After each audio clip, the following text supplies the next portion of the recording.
Your foundation's weak, oh yeah, I need a shake up.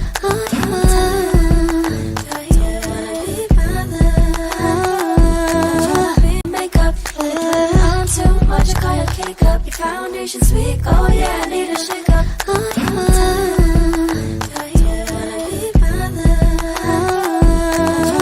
Makeup, I'm too much, I call your cake up. Your foundation's weak, oh yeah, I need a shake up.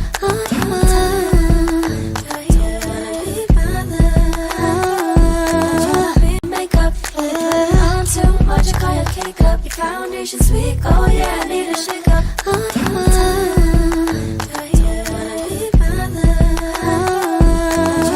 Makeup, I'm too much, I call your cake up. Your foundation's weak, oh yeah, I need a shake up.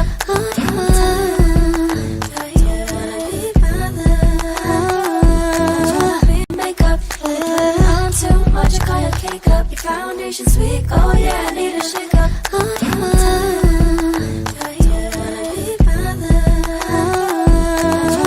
Makeup, I'm too much, I call your cake up. Your foundation's weak, oh yeah, I need a shake up.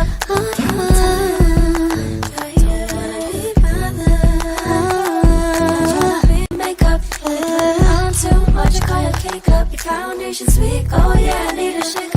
Makeup, I'm too much, I call your cake up. Your foundation's weak, oh yeah, I need a shake up.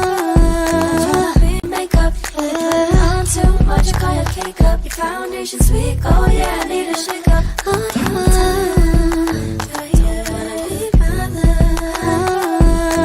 Makeup, I'm too much, I call your cake up. Your foundation's weak, oh yeah, I need a shake up.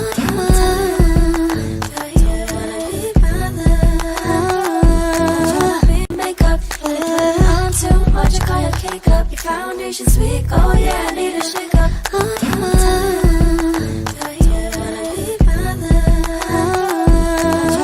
Makeup, I'm too much, I call your cake up. Your foundation's weak, oh yeah, I need a shake up.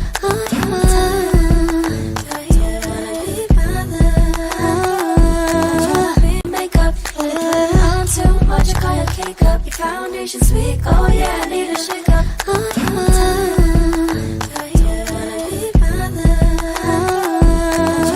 Makeup,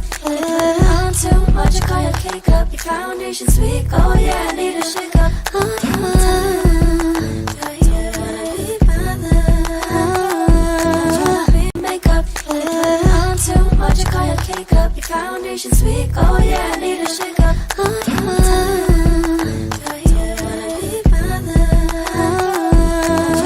Makeup, I'm too much, I call your cake up. Your foundation's weak, oh yeah, I need a shake up.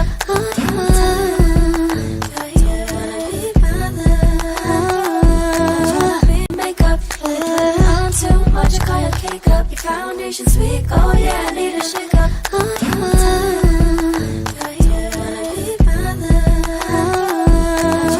Makeup, I'm too much, I call your cake up. Your foundation's weak, oh yeah, I need a shake up.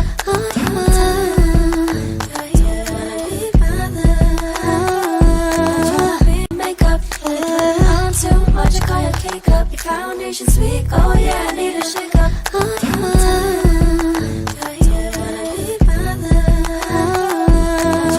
Makeup, I'm too much, I call your cake up. Your foundation's weak, oh yeah, I need a shake up.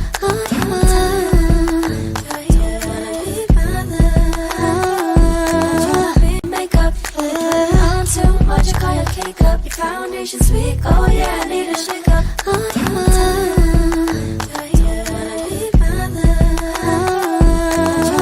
Makeup, I'm too much, I call your cake up. Your foundation's weak, oh yeah, I need a shake up.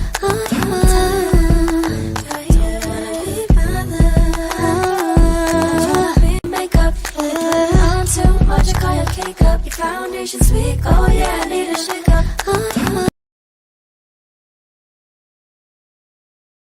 It is your boy, the one and only Mo Mizzle, aka Mr. Mo, coming to you live from the Greek Commission, and welcome to Mo Late Nights Greek Edition. Woo! Yay!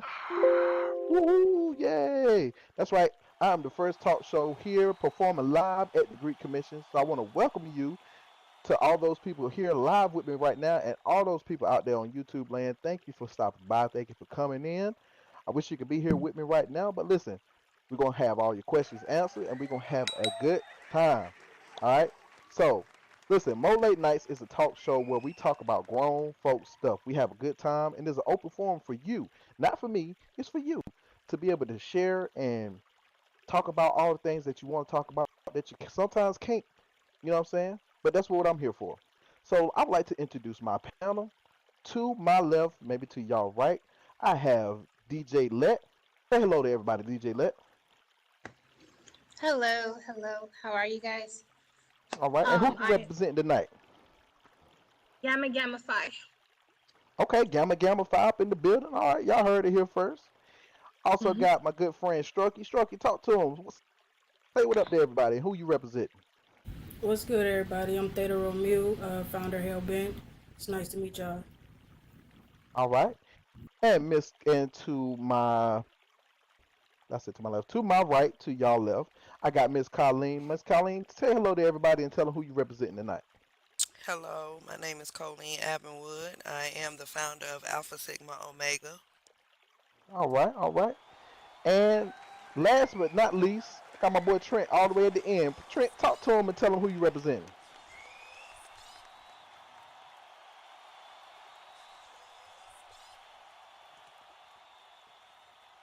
Trent, you there?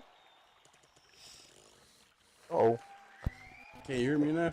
That oh, was there you weird. go. Yeah, we can hear you. All right. What's up, everybody? My name is Trent Gates, big brother on point, founder of Gamma Pi Mu Fraternity. All right. So big shout out to all the sororities and fraternities being represented here tonight. I haven't joined the sorority yet, but tonight in this, a frat. I'm sorry, I haven't joined the frat yet. But excuse me. Listen, I'm still new to this, y'all. Cut me some slack. All right. But this month, I am clarifying myself as Big Brother Love is Love. Okay. It is Pride Month, so happy Pride Month to everybody out there. I hope everybody find the love that they want and get the respect that they deserve. So I am a big advocate for you guys, and I hope that you guys get everything that you want and need, and I hope you've been respected this month. So happy Pride Month to everybody out there. All right. Let's give a big shout out for that. Happy Pride Month to everybody. All right. Do that right quick. Got to do that. All right. Now, becoming Greek. We're going to talk about it tonight. So let's dive right into it. We're going to always start the night off with a lovely quote. So let's see what we got up here tonight. All right. Not everyone can be Greek. Someone has to sit on the curb and clap as we walk by. Mm, that's a Bella. I don't know where you found that one, but that's a little shade. This look like a little shade right there in this quote tonight. Not everyone can be Greek. Someone has to sit on the curb and clap as we walk by. I mean, hey, not everybody is built for being Greek. So, I mean, it's a little shade, but I can agree with it. All right. So, one of the new favorite parts of the show that I'm glad that Bella helped me introduce is Who's the Asshole? So, this is an opportunity for us to read a scenario and find out who's the asshole in the situation. So, let's get into it. All right. Tonight, Paul downloads a movie on his laptop to watch on his flight. The movie is graphic in both violence and sex, but he's wearing headphones. Behind him, Susan requests that he turns it off because her small child can see it. Paul refuses. Who's the asshole?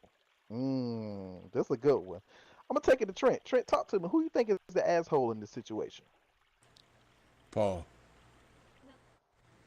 You feel like Paul's the asshole? Yeah, he downloaded it. But I mean, it's his laptop, it's his seat. He Uh-huh. didn't ask for a little kid to be sitting behind him. What's Uh-huh. they got to do with, you know what I'm saying? What does got to do with him?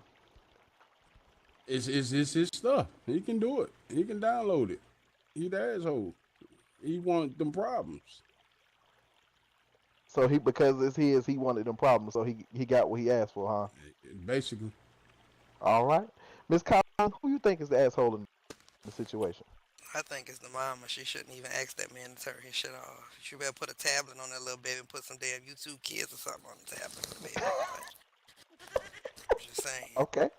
I mean, they're on the plane. I don't know how much the Wi-Fi costs on the plane, but I'm pretty sure it's expensive. So But I mean, it's his stuff. I mean, she can ask, but it ain't gonna necessarily mean he gonna do the shit. She shouldn't that's ask. that Shit. is true. She better put on some cocoa melon. I know that's my. Uh, Sophie, talk to me. Who you Right. think is the asshole in this situation? I'm gonna have to say it's Paul. Oh, you feel You like feel Paul's the me? asshole? Paul's the asshole because though the child is behind him, it is his laptop. He, obligated to watch as he please, whatever it is he wants to watch. There's still a small child behind him. You feel me? And we can put on whatever it is that we want to, what I'm saying, to distract the kid. But that kid is gonna watch that. You feel me? He's gonna watch Mm-hmm. whatever it is that's showing something, that he He shouldn't be ain't used watching. to seeing. Right. Okay. So yeah. Let talk to me. Who you feel is the asshole in this situation? Paul. I Feel like say this Paul is the because he's not being aware of his surroundings for one. He's not alone in a room by himself. Therefore, he has the problem and he needs to fix that and just abide by society's rules out in public. Okay. I mean, now I hear what you're saying, and I do. I get it. But at the same time, this man is on the flight just like everybody else. He just wants some peace and quiet. But just because the movie is graphic, he didn't know that it was gonna be a little kid sitting behind him that was gonna be peeping over his shoulder or looking at that. I get it's public space, but it's not like he's looking at a full blown out porno. He's looking at a maybe an R-rated movie, and I get it. You know what I'm saying? You should be cautious to your surroundings, but at the same time, he paid for that ticket just like everybody else did. So I feel like the mama's being an asshole because she could have not asked him to turn it off because her child is there. She could have switched seats with the child so he couldn't get a better view of it. You know what I'm saying? That's just how I feel about it. I want to take it to the audience. So if the audience would like to tell me who they think the asshole is, please click the board and I'll call you upon that and let you tell me who you think the asshole is. But to me, I really feel like Paul was just trying to enjoy his flight. He didn't give a damn who was around him. I mean, this kind of reminds me of a situation where sometimes you just need to mind your damn business. You know what I'm saying? I'm just just throwing it out there. Maybe Right. I maybe I'm a little wrong. Maybe I'm not. All right, so I got some people that's clicking on the board. Let's see who we got first.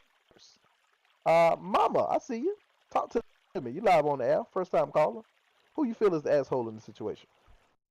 That mama chick, she need to slap her damn child so he can mind his business. Give him a tablet and shut the fuck up. Okay. Said the baby need to be watching mind his Put some damn damn business. All cocoa right. melon on for him. Shit. Mm-hmm. I know that's right. Bye Pie. I think I said that right. Bye Pie. You live on the air. First time caller. Tell me who you think is the asshole in this situation. Yeah, I definitely think that Susan is an asshole, and I'll tell you why. If he Okay, was on go the right ahead. plane watching pornography, definitely Paul would be the asshole all day long. But Right. about what over 50, 60% of regular television has either a scene of violence or sex on it, and that's your Mm-hmm. everyday TV. And I think that we That is live in a correct. world where people expect for things to be censored for them, and it's just not how life goes. So I do think that we need Mm. to make sure that our children have, things that they can busy themselves with. He could have not even known that the movie had violence or sex in it. This is true. All right. Thank you, Bye Pie. Appreciate you sharing. Let's see who we got up there now. That is. Oh, I done click. Hi, it let me click it again. I'm trying to read the person. Echo, talk to me. You live on the air. Who you feel is the asshole in this situation? So, like, one, we live in a crazy world today. So, bitch, anything could have happened. Why would you put your kid in danger and yourself? Two, like, what if that's the only movie he had downloaded? You think I'm about to click off my movie for your kid? That part. Switch seats. The fuck, Susan? Don't be a Karen, bitch. I mean, I felt like that probably would have been the best solution for the whole thing. Is just to switch seats. It would have been easier. You know what I'm saying? It would have been a simple solution, just switch seats. Desiree, talk to me. You live on the air. Who you think is the asshole in this situation? Um, well, I don't normally like to be bothered, so probably if she would have tapped my shoulder, it would have probably been a problem. But Okay. it would have definitely been a problem. Let me just say that. But once I would have found out that the kid was involved, maybe I would have changed it depending on Mm-mm. Nope. how graphic the movie was. Depending on I how don't even graphic the care. movie was. Just the child, not worrying about the damn mama, but just the child. You know what I'm saying? I'm a softy when it comes to the kids. I really am. But I don't think Paul was an asshole though. No, I don't think he was an asshole. I mean, I don't know. Maybe I'm tripping, but no, I don't feel like he was an asshole. My lovely wife, Red C, aka Debbie Cakes. Who do you feel is the asshole, sweetheart?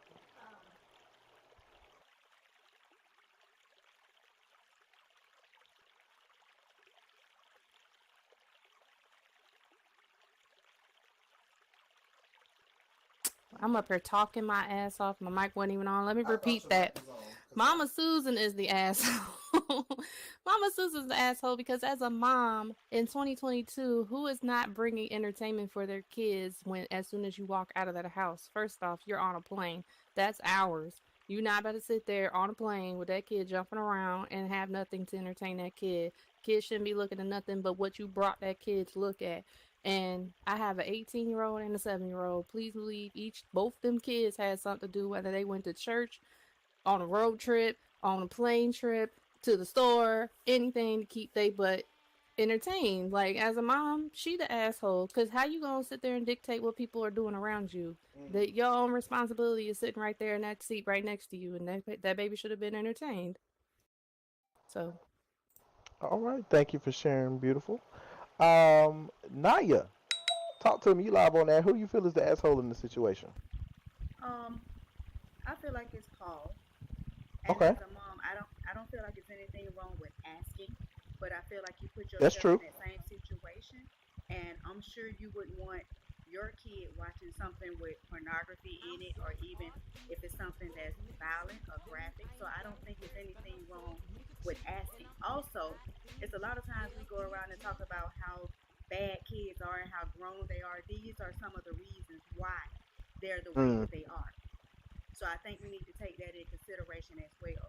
So I think he would actually be the asshole if he would at least consider it. All you have to do is maybe change the movie and watch it later. I mean, I don't think it's that big of a deal to change it. I mean, that is true. But I mean, even with TV nowadays, I mean, you can barely watch YouTube. Like the things that they have on YouTube. If it ain't even YouTube, even YouTube Kids, you have to be careful with what your kids watch. Like you got to watch everything. I mean, I never forget. My friend showed me this video on YouTube. It was like some Muppets playing, laughing, singing, having a good time. And then after about 30 seconds, the music started to change. The blood started falling from the ceiling. The Muppets got real evil like, and it just got real eerie. And I'm like, what the hell is this? He was like, yeah, this is like called some kind of fun time, playtime house. And I'm like, if little kids is watching this, this is putting these demonic stuff in their head. And they think they watching, you know what I'm saying, something cute and cuddly, and it turned out to be some old evil shit. Like you got to be careful. Like you never know what is going to be allowed or what your kids are going to be involved with. So, I And mean, I yes, have And go ahead. I also feel like when you say bring something for the kids to watch, I mean you can bring tablets and all of that, but you have to keep in mind some kids are small, so that you have to think about their attention span. So even if they see something around them, there's cracks through the seat. And I say this because it happened to me on a plane where I started to watch a movie and I knew that a kid was behind me. The movie was okay in the beginning, but when it started to get graphic or even when they started to kiss, me personally, I just felt uncomfortable because I knew the kid was in the back of me. Regardless of if the kid had a tablet or whatever, I just decided to turn it off and just watch it, later or don't watch Okay. it at all. Well, there ain't nothing wrong with that. You know what I'm saying? I feel as though I don't know. I can respect that. I can respect that. You know what I mean? I hear you. Well, I think I think this is gonna be even out this week, y'all. So I feel like we have a few that's for Paul and a few that's for Susan. So we're gonna leave it at that. We're gonna move right along. All right. So we're gonna do. We're gonna talk about what is Greek life. Okay. At the core, fraternities and sororities are value-based undergraduate organizations that are mainly associated with colleges and universities.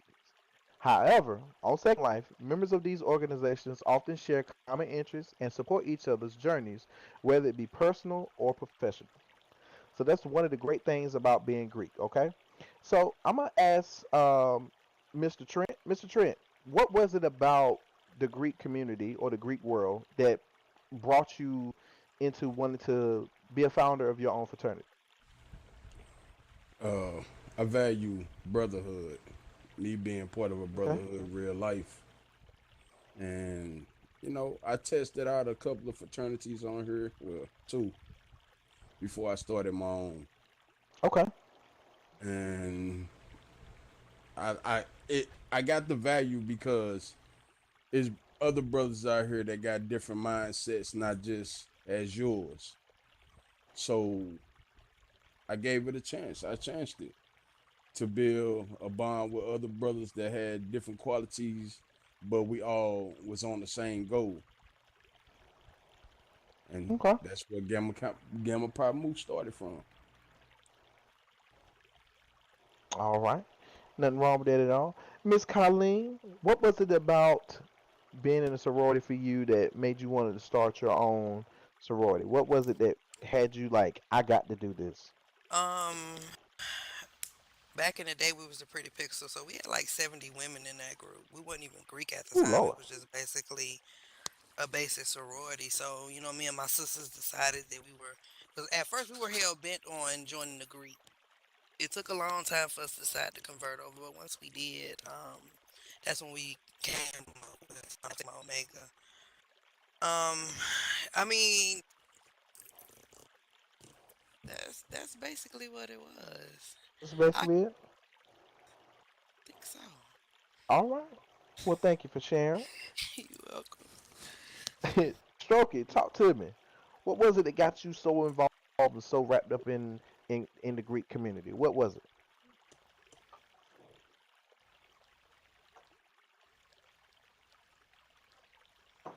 Strokey, you there?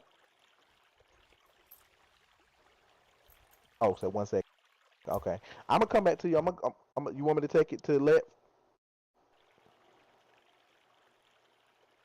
Okay, let. So talk to me. What made you want to become a founder of your own sorority? What was it that got you wanted to join the Greek community? I'm president of. Oh, I'm the just the president. Okay. president. Okay. But Okay. what drew me to the Greek community was the sisterhood. The fact that Okay. someone would take the time out of their day to check on me, or Mhm. even just be there if I'm breaking down and having an episode. And I knew Right. my sister would be there. Right. And then on top of that, I got to help people and make a difference in their lives. So that's what drew me to it. Okay. And my big sister name is Big Sister Zero No Tolerance. I know that's right. Okay. Well, thank you for sharing that. Let. Strokey, you ready? All right, yeah, I'm ready. All right. So, what was it that brought you towards the Greek community? The reason I started mine was because I wanted to, shine a different light. I'm sorry, my bad. Hold No, on. you good. You all right. Take your time.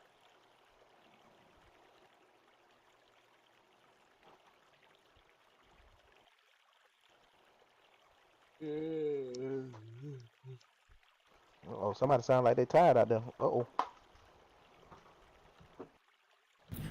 The reason I started my organization was because I wanted to shine, a light uh, on unity, a bit differently Okay. than what I was introduced to. I want to All provide right. like a safe haven, for masculine women and studs and male avatars as well, cis males, regardless of their preferences, for them to Okay. be themselves. And, by all means, the goal is, we're a family. And Right. just be who we're destined to be. To gain compassion and bond with each other.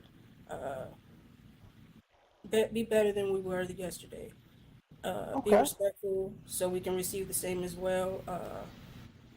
Right. We don't want our fellow Greeks, to be fearful of anything. We just want to show that you can trust us, rely on us for unity, support, and love. Uh, and that's been it. Okay. That's very admirable. Thank you for sharing. Appreciate that. All right. Now let's get dive deep and dive right on into the nitty gritty. Okay. All right. So we already know y'all already shouted out your organizations and whatnot for your sororities and fraternity, but well, I just basically asked that question right there. So let's move on to the next one. Okay, here we go. What should someone consider before applying to the Greek organization? What should someone consider before applying to the Greek organization? Let talk to me. What do you think someone should consider before applying to the Greek community? Before applying to the Greek community, they should honestly think about the time that they're going to put into it Mm-hmm. before anything. If you live like me personally right now, I work two jobs and go to school full time. So, Mm. time from my org right now is very, very limited, but I still make time to do it. But while I was Right. pledging, I had no job, so I was able to pledge full time and get to know the org the right way Okay. and be a sister. And on top of that, being a sister or a brother, you need to learn how to get along with people and not be the lone wolf. You cannot be the lone wolf in an org. That does not happen at all. But Okay. that's just me in a nutshell. Okay. Uh, Trent, talk to me. What should someone consider before applying to the Greek organization? Are they willing to communicate? Mm. Talk to people, because don't nobody know what your real life like unless you tell someone. Unless you No, communicate. All right, communicate. Okay. can nobody read your mind. You be been and went off on your hyenas and left everybody else behind waiting on you, and all you had to do was communicate and tell everybody what you got going on. You ain't got to put it in there.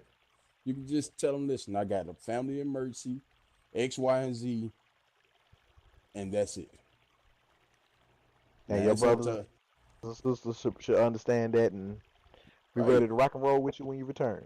right. But if you don't Okay. communicate, then we lost. Okay. So I got time management and communication. All right. Strokey, talk to me. What should someone consider when before applying to the Greek community?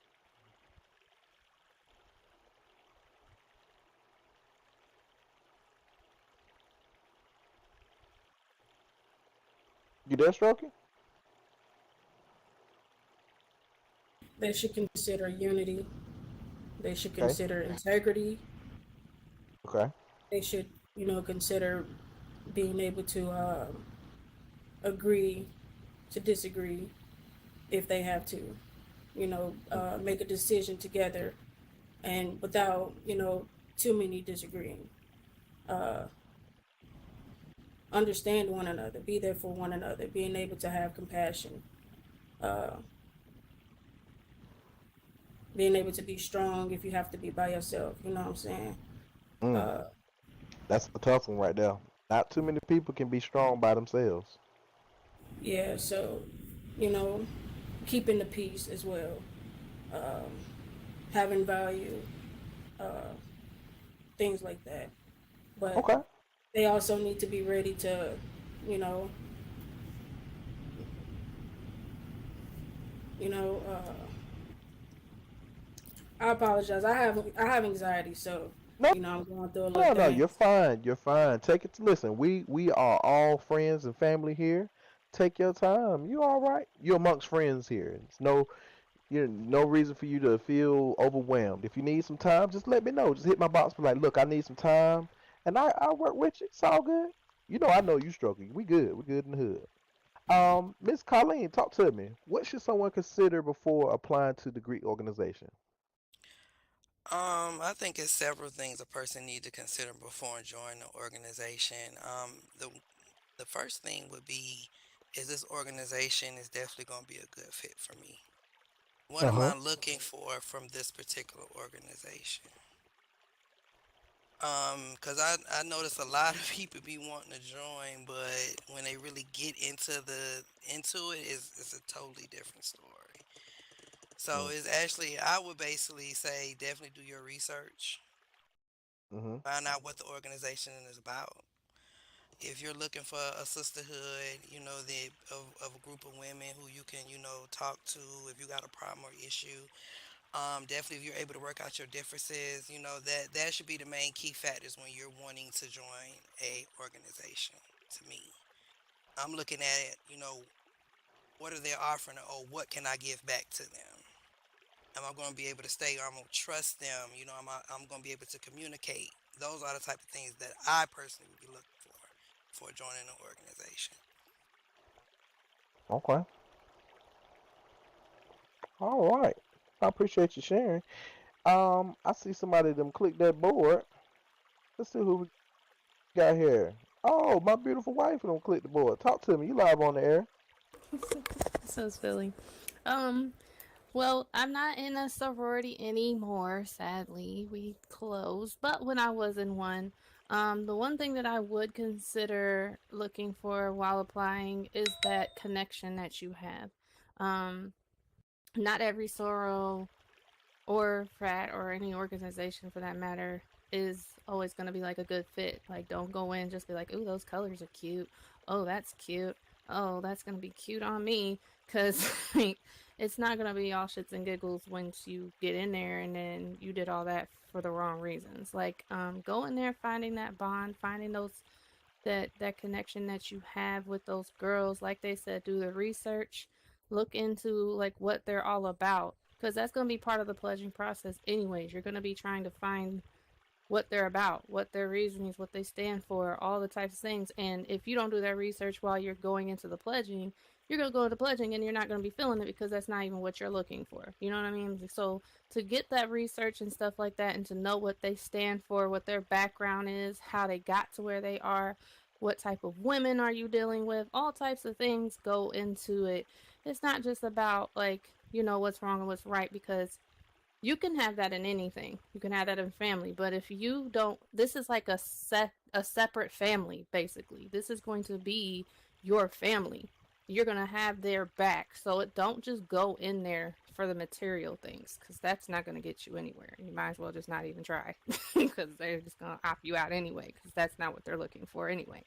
So I feel like doing that research, getting that stuff that you want out of that sorority or that organization that you are personally looking for, not just trying to satisfy so you can get in. All right. Thank you for sharing. I really do appreciate that. Mama, talk to me. You live on the air. What should someone consider before joining applying to a Greek organization? Um, a steady foundation. You know, although I know a lot of people say strength is in numbers, um, I disagree. I feel that the strength comes from the morality, the true meaning behind your organization, what it stands for. Do you truly believe, you know, what the Greek life fully is and everything that it gives back to the community? Like, a lot of people don't even know that I'm a part of a sorority because I never rocked my tag. Um, and that's only because I never wanted to have strength in numbers or be like, monkey see, monkey do. My strength came from the togetherness of my sisters. I come from a long line of Deltas in real life. Um, so I truly believe, in the frats and the sorrows and everything that these women and men work hard for. So there's a lot to consider um, when joining that organization. because they do so much um, in the real world. And being able to improvise and bring that into your virtual world is even more amazing as long as you can abide by the guidelines in which the Greek life is supposed to be utilized for. That's what I think. All right. Well, thank you, Mama. I appreciate you sharing. Miss Dez, talk to me. You live on the air. What should someone consider before applying to a Greek organization? Well, Momo, I am one of the founders with my of ASO with my twin, Colleen Abinwood. Okay. And I'm Woo-woo. also, yes, cheesecake, hey. But I'm also one of the founders of Greek World Government and Greek Commission with Diamond Sparks and Raul and them. Okay. And so a lot of the times people will come to me sometimes and ask me, I'm looking for a sorority. And I can easily say, oh, well, you know what? You need to join ASO. No, I tell them I think it's important for them, like the panel said, and some of the audience members, hey, you need to do your research. I think it's important for people to find something that they can believe in. Like you Right. need to know, hey, what charity do you guys support? Because you need Mm-hmm. something that hits home for you. Right. You Right. need to know, hey, when you wearing that paddle over there, what do those colors mean? You need to know what symbols mean. You need to have something that's going to fit your personality and something that you can be on SL and be proud of. You Okay. know, and I just don't see people doing that. You know, they go, I've heard people say, oh, I like those colors. I mean, that's cool. That's so cool. The rainbow is all good. But when you get in there, do you know if those founders, the so called leaders in that organization, do they have a bond? Because, we know Mm-hmm. leaders on here, they get in a fight, the whole organization is gone. So people really have to do their research. But one of my pet peeves in an organization is because we all know, all y'all in here Greek, most of y'all, we all know nowhere is perfect. With people, anything with humans involved, you're going to have some misunderstandings. You're going to Right. have some little dramas, maybe dramas in the house. But I see people when one thing goes wrong or they get into it with one person, if you do not have the willingness to sit down and talk things out, find a Mm-hmm. common ground, and all work towards one mission or one cause, you're not going to be a good fit anywhere. Right. If you're not willing to work things out. And that's what I see happening in the Greek community. One thing goes wrong, oh, I'm out. I'm going to go create my own, you know? Right. Ready to So give up. it's Mm-hmm. just, yeah, just giving up so fast. And, anybody can go create their own. We'll support you, but you have to ask yourself, what did you do to contribute to the misunderstanding? It's always that other person's fault or what they did me, and then it's a whole, bad talking about organizations. But just because that organization didn't fit your needs or didn't work out for you, don't necessarily mean that's a bad organization for somebody else. Okay. Well, thank you, Miss Dez, for sharing that. Bye pie. Talk to me. You live on the air. All right, I'm gonna make it quick because Daisy said a lot of what I wanted to say. But the first thing I want to say is a shout out to the individual who said that like they're a little bit nervous coming from somebody who does have an issue with public speaking and continues to press through that. That's a big thing. This doing this right now is a huge thing. So kudos to you. But the next thing is the mission and vision is super important. So Mm, I'm Greek in real life as well as Second Life. I'm a founder of Beta Omega Iota fraternity here, and I'm also a member of Delta Sigma Theta and sorority in real life. okay. And people underestimate how important it is to find out what connects you to their organization. Like when I was on campus, I didn't know much about Greek life, period. I grew up in East St. Louis, very impoverished community. Just didn't know anything about college. Never thought I'd make it to college. So when I got there, I just started doing things that made me feel good.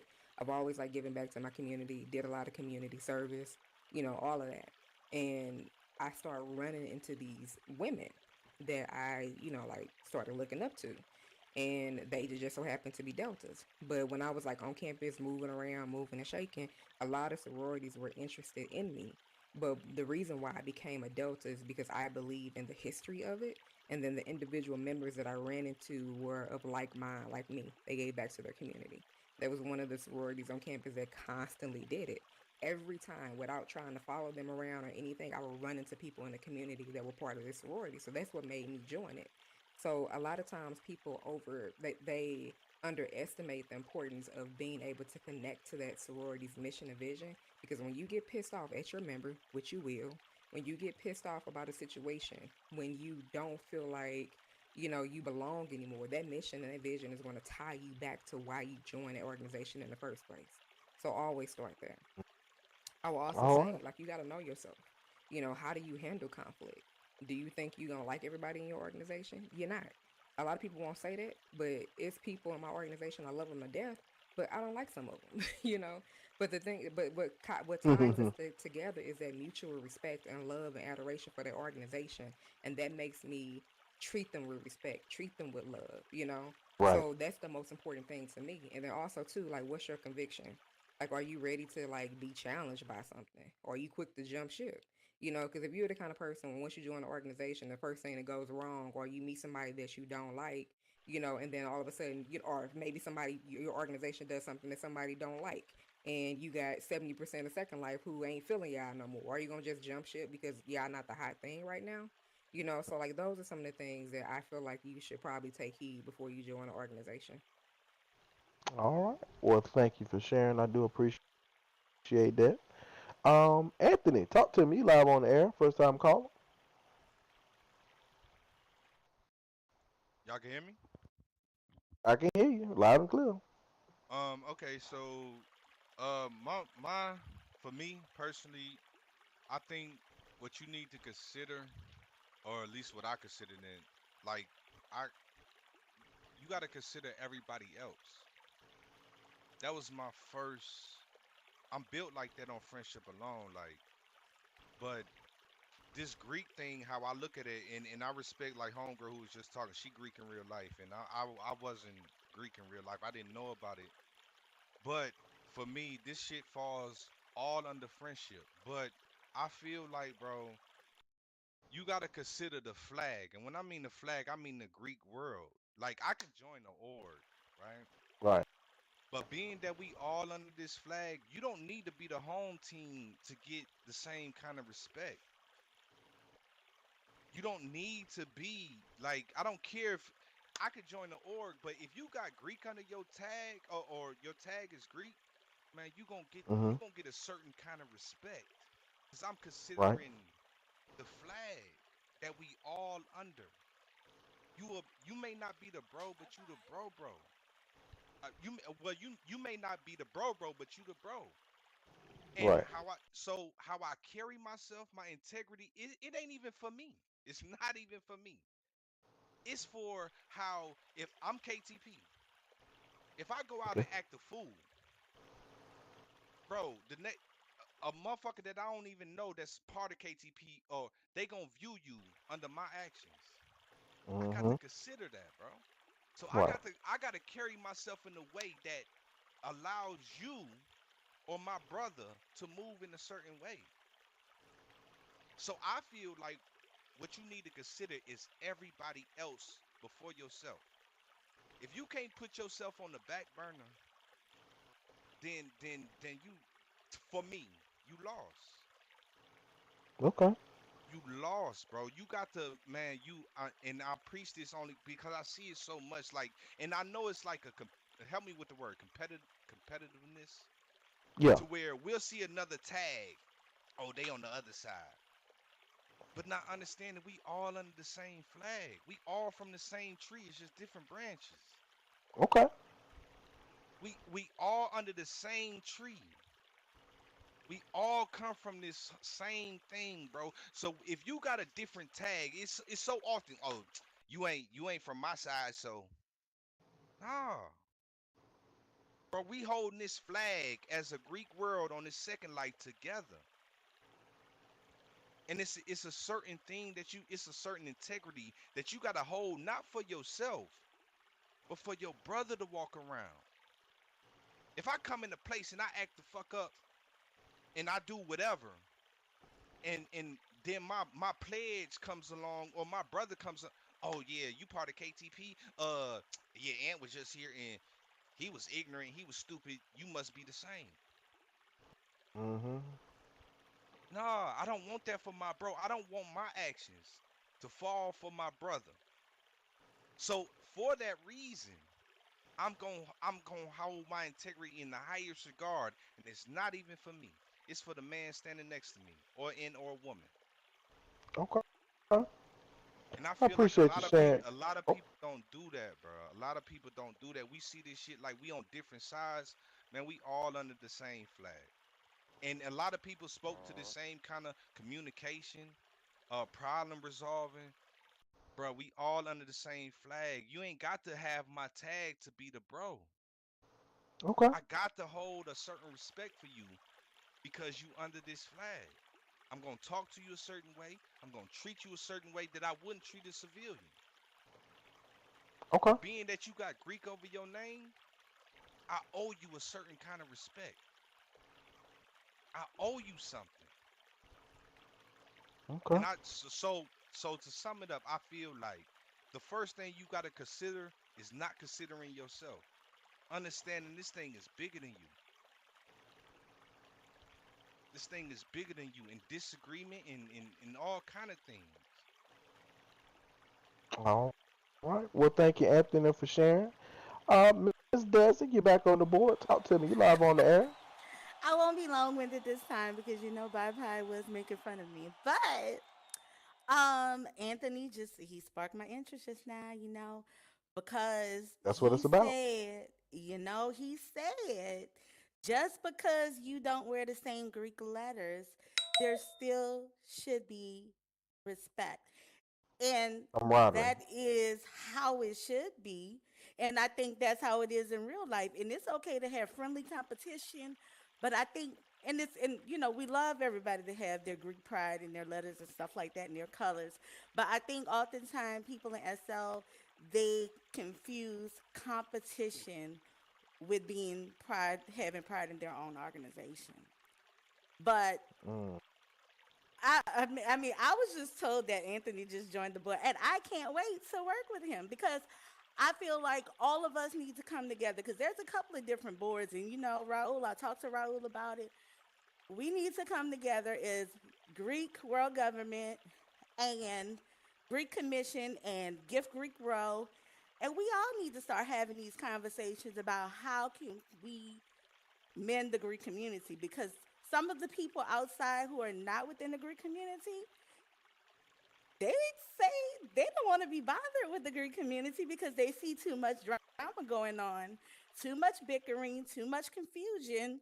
But there's a very good side of the Greek community that they need to see. They need to see some of the camaraderie, some of the respect that's going on, and we need to increase that level of respect. And they forget that, we're pouring our love and our hearts into charities all the time. Mm-hmm. Like, yo, I bought about 4 sponsor packs in 1 week, so it's so many organizations that are doing so many good things. But sometimes, like Anthony said, if we're going out here and doing all of the wrong things, I'm guilty of doing some wrong things too sometimes, but we Yeah, have nobody's to. perfect.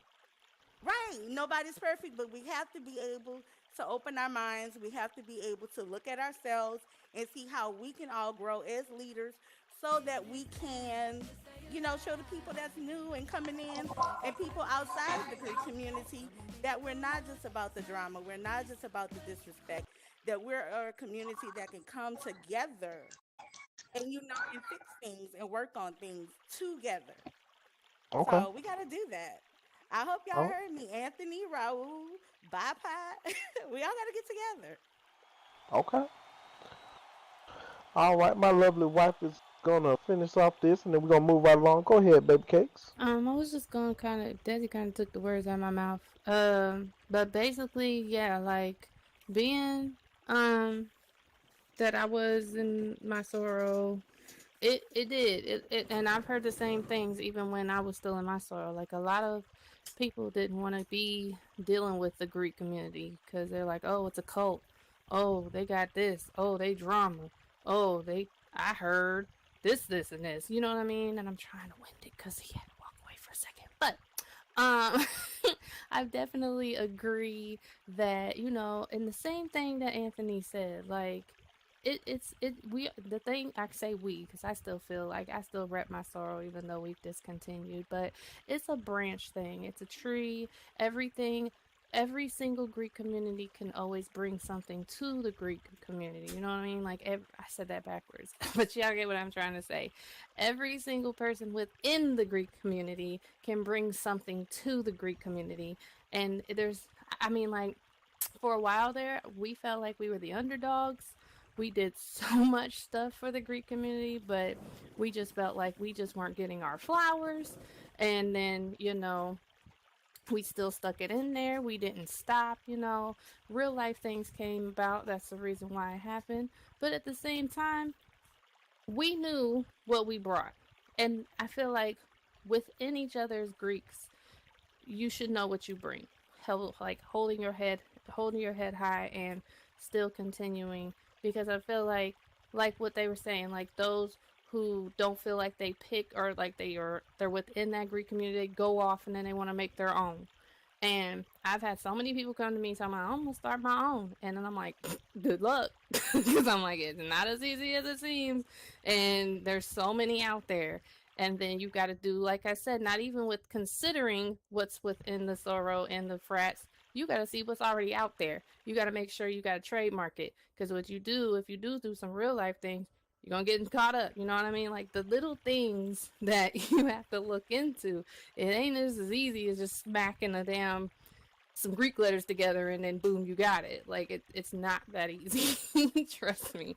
So I mean, just to finish it off, like I said before, just make sure that you do your research. Do your research, do your research. It's really all it is. And what Desi said, what Anthony said, they all kind of took the words out of my mouth, but I'm almost back now, so I can shut up. So there you go. Thank you for stalling. I appreciate that. Anyway, so how are fraternities and sororities formed in the metaverse? Are there any special requirements needed before founding your own? Trent, talk to me. Man, special quality wise, you gotta be open minded. Okay. You gotta be open minded to not only how you feel about certain things, about how other people feel about certain things. Because if you feel like you think down this one path, everybody not gonna be on your same path. So you have to take everybody's suggestions, and you have to communicate to build towards what you want for your fraternity or your sorority. You have to have each other's back. You can't just and not talk behind each other back, but have each other back. You can't do both. Okay. Right. So either you gonna have that person back or you gonna get on with yourself. Okay. But for me and my fraternity, me and my bros, we go off of communication a lot because they got real life situations. I can't dictate their real life situations on the game. This game will be here. Real life ain't. So you got to take care of real life and then come back to this game. Me being in a brotherhood real life got me to the way I think about my fraternity. But to each his own. But we got to become together as one to focus for the future. If we don't, then we're just going to be on the path, thinking our own thoughts. Okay. All right. Thank you so much for sharing.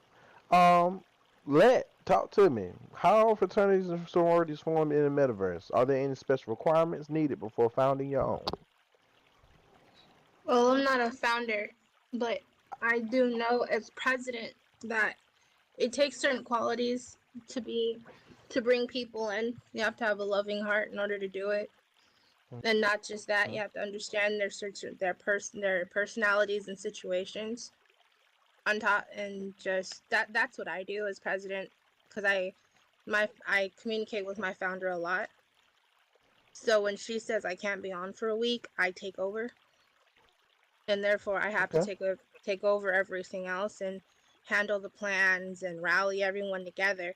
And it just takes time, commitment, and a loving heart, and a lot of patience. But you know, it's okay. Okay. Uh, Miss Colleen, talk to me. Is there any special requirements needed before founding your own fraternity or sorority here on the metaverse? Um,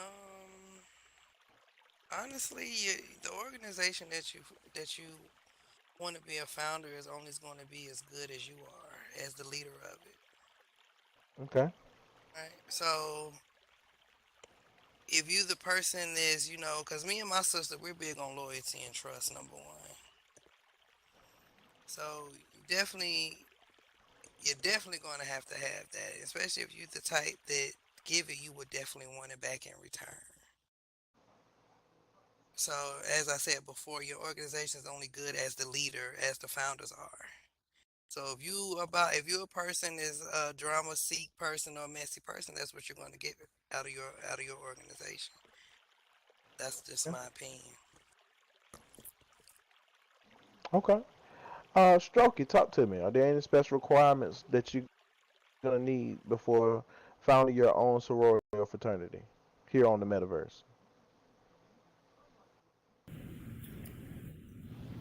Yeah, I think you have to have like great leadership. You have Okay. to be able to be understanding. You have to be able, you have to be willing. You have to be accepting of challenging. You have to be strong. Um, you have to be relentless. You know what I'm saying? So there's nothing that can stop you. At the end of the day, whether people make laughs and kikis, you got it. You got to believe in yourself. You know what I'm saying? Right. So while everything's going on, I just want to have peace. I want to give peace, and I want to support. You know what I'm saying? So that's what I'm here to do. Okay. All right. Thank you so much for answering those questions. We're gonna move it right along. How important is branding in the Greek world? Colors, symbols, and etc. Strokey, I'm gonna take it right back to you. How important is your brand as is put here in the Greek world? Like, how important is it that you rep your colors, that you wear your paddle, that you carry that staff and wear it with pride? How important is that? It's important to me because our colors are the Everest green, wine red, and gold, which Okay. indicates peace, celebration, and happiness.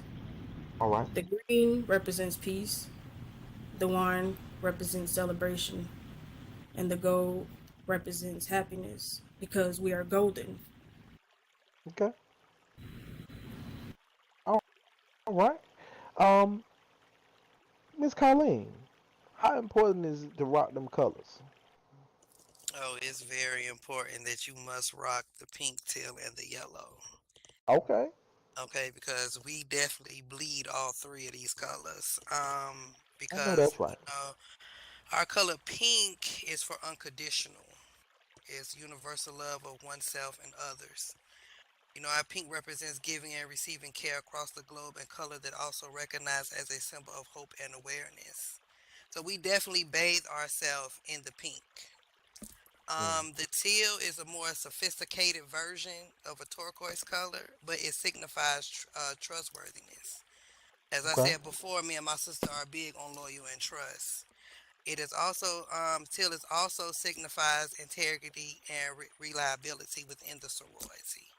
And then our yellow, is the color of sunshine, hope, and happiness, and positivity and optimism within our sisterhood. So rocking our colors is definitely very something that is very important. It means a lot to us. Everything dealing with ASO has a meaning to us. So to me, rocking your paddle, your staff, your colors, and everything like that definitely represents Alpha Sigma Omega. All right.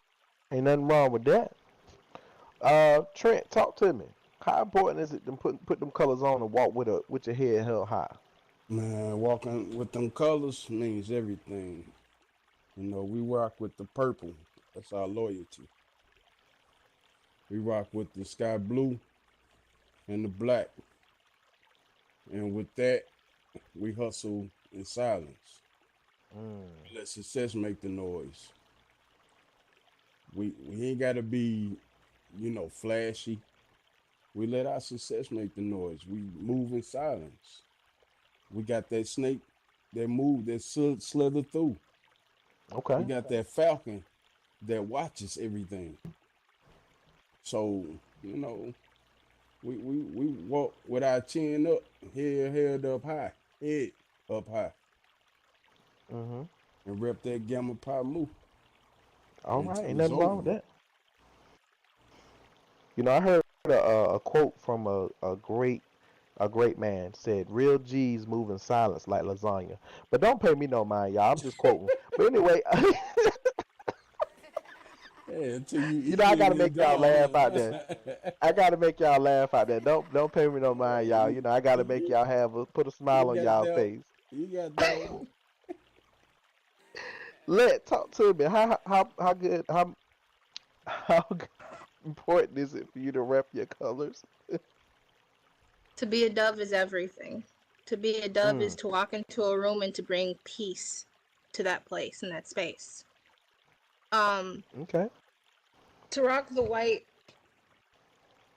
and the pink and the red, it means life, passion, love, and respect, purity. You walk into a room and you bring a certain quality about yourself into that space. That's what that means. And to be a part of Gamma Gamma Phi literally means to uplift other women, love others, and to be a part of something bigger than yourself. We actually at Gamma Gamma Phi we have a charity that we go to for women who are homeless in centers, and that's what our donations go towards. We just transfer the Linden from here to real life and we give back to them. So we Okay. uplift other women everywhere we go. All right. Hmm. I'm gonna take it to the audience. Miss Sunshine, first time caller, you live on air. Talk to me. How important is it to rock your colors with pride? Talk to me. Hello, I'm Hello. Sunshine. Big Sister Perseverance from U Alpha Chi. I am the sitting president. Ooh, I ooh. wanted to say that, so your question that you posed initially was how important is it to rock your brand or to brand Your yourself? brand. Right. And so I wanted to point out that your brand is more than just your colors. Your Okay. brand is how you carry yourself, as some of you mentioned previously. And I wanted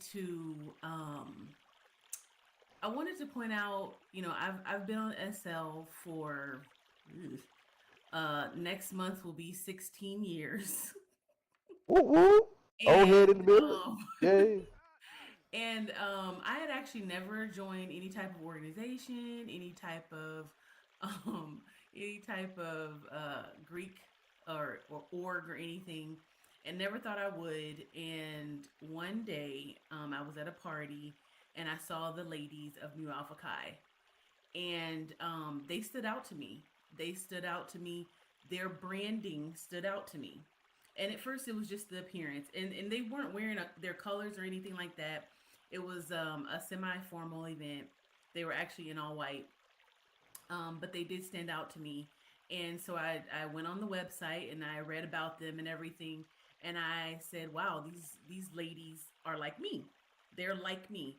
And that was their brand. Their brand stood out. Their classiness, sophistication, it stood out to me. And so I wanted to point out that your brand is more than just your colors. Okay. All right. I appreciate you sharing that.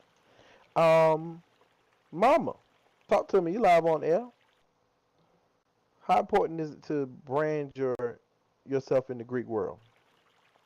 I think it's very important.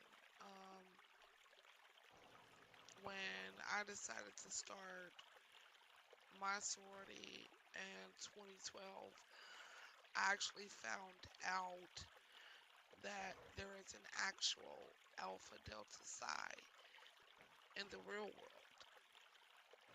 So we reached out um, and wrote a letter, to their commission because we didn't want to get into any type of, trading um, trouble or, anything that would put A bad our, taste.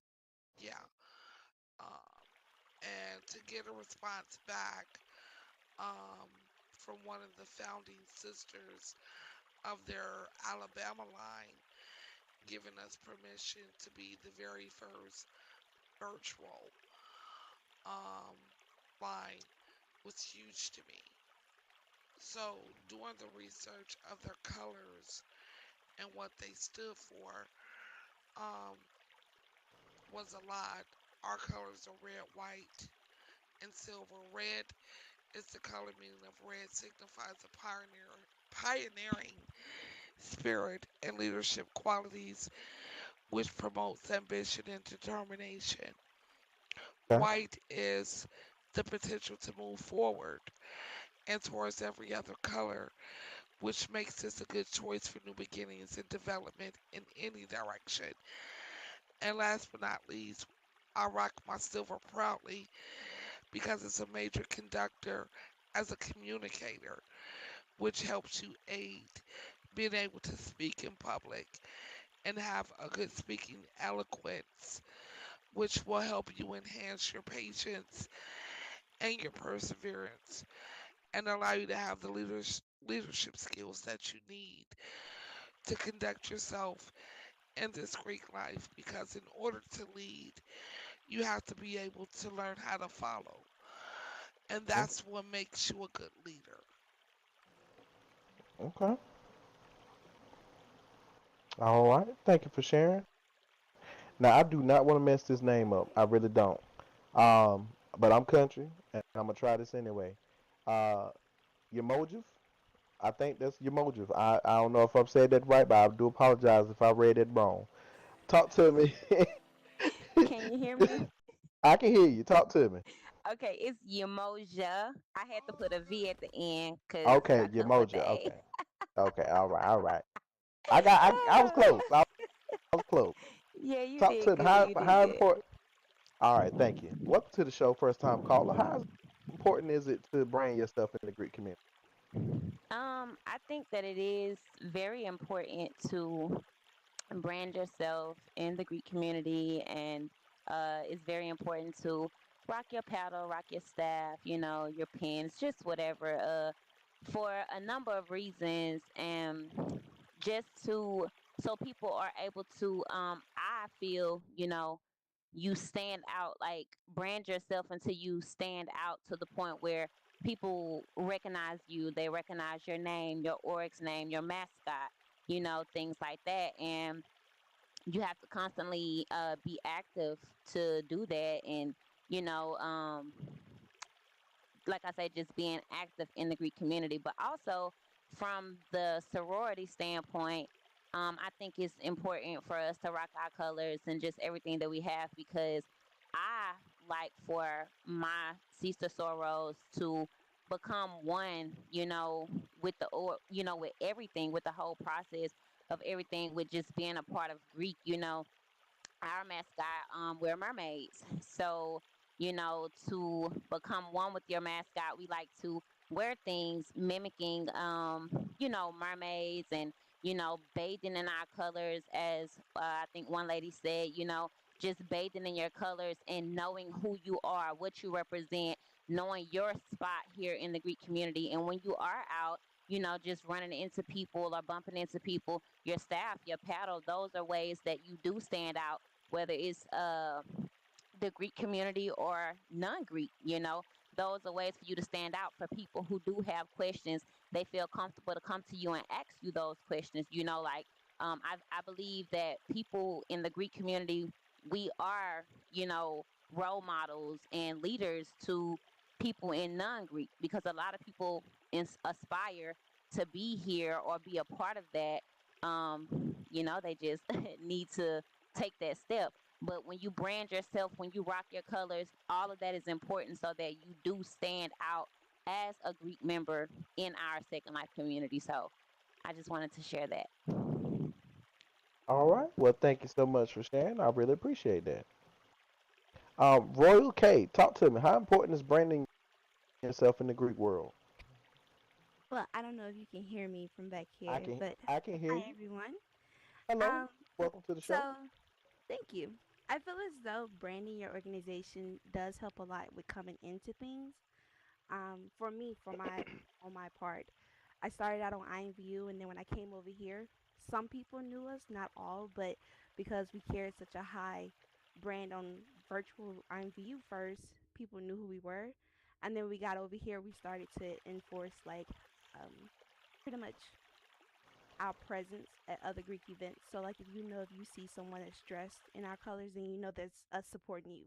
So, I feel like it's one of those things that people can be able to recall, like, oh, well, I saw this organization here, and they supported us. So, I feel like that's with any organization, especially when we have events. I can always tell what Greeks are there visiting us without even having to look at their tags over their heads. So, that's also how you play a part. And then also, with it being such a large community, you're able to help new coming orgs come in, and you're able to tell them like, okay, there's already an organization that has kind of the flow that you're going into.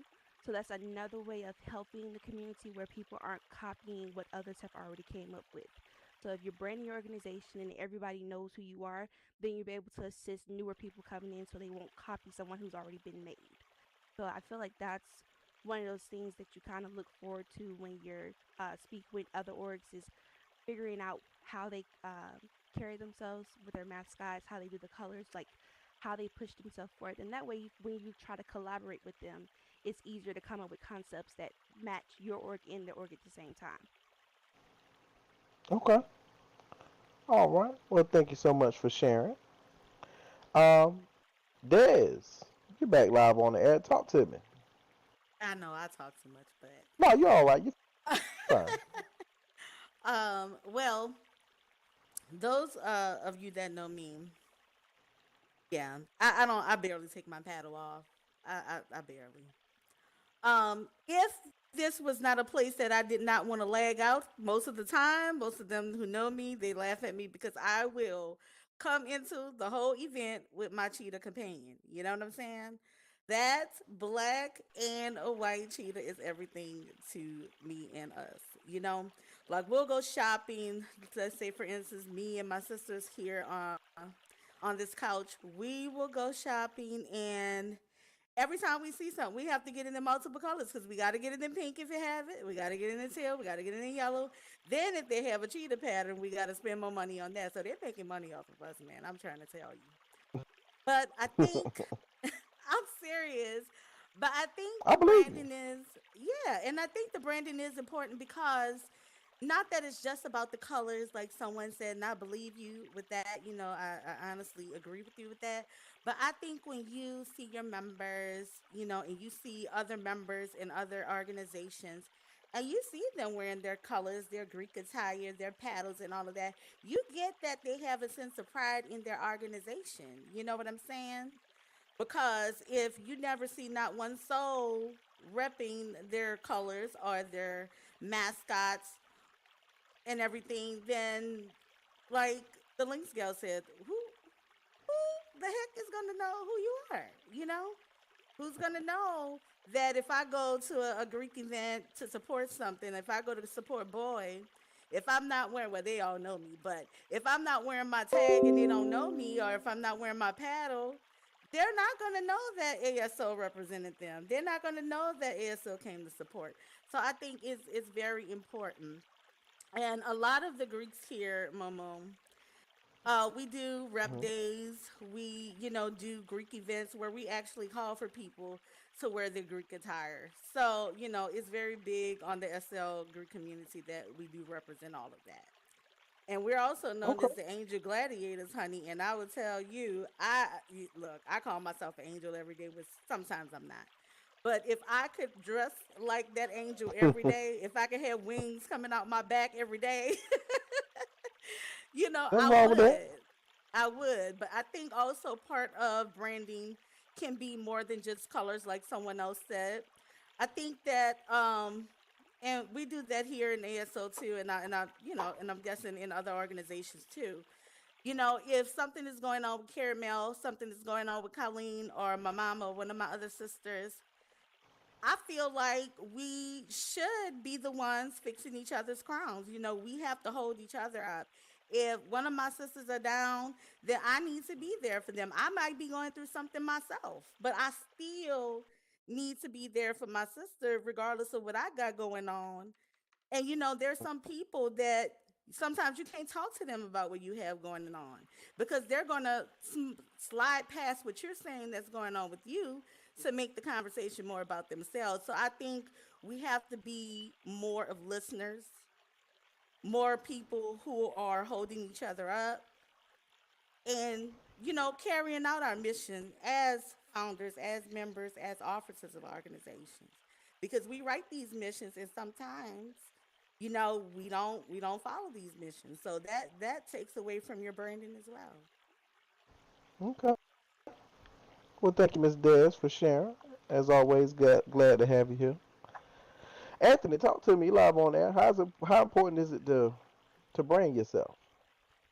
It's it's very important, and I'm speaking on this. I fought myself because I didn't want to, but I be getting on Brazy ass behind this shit, and he know it because I preach this shit all the time. But I'm gonna tell you how important it is. How many of us remember the Gucci blackface shit? Yeah, blackface. Yeah, they still rolling. That shit didn't hurt them a bit because of the brand. Okay, even take it. This why Kanye West could make a goddamn T-shirt with 100 holes in it, and that bitch sell a billion goddamn shirts because Mm. of his branding. He can make goddamn shoes with holes in it, and them bitches gonna sell out in 30 minutes. Them motherfuckers ugly as hell, Desire, but it's the brand. But that's let alone the business side. Like, let's skip, like that's just the money shit and the business side of it. But that's how important it is.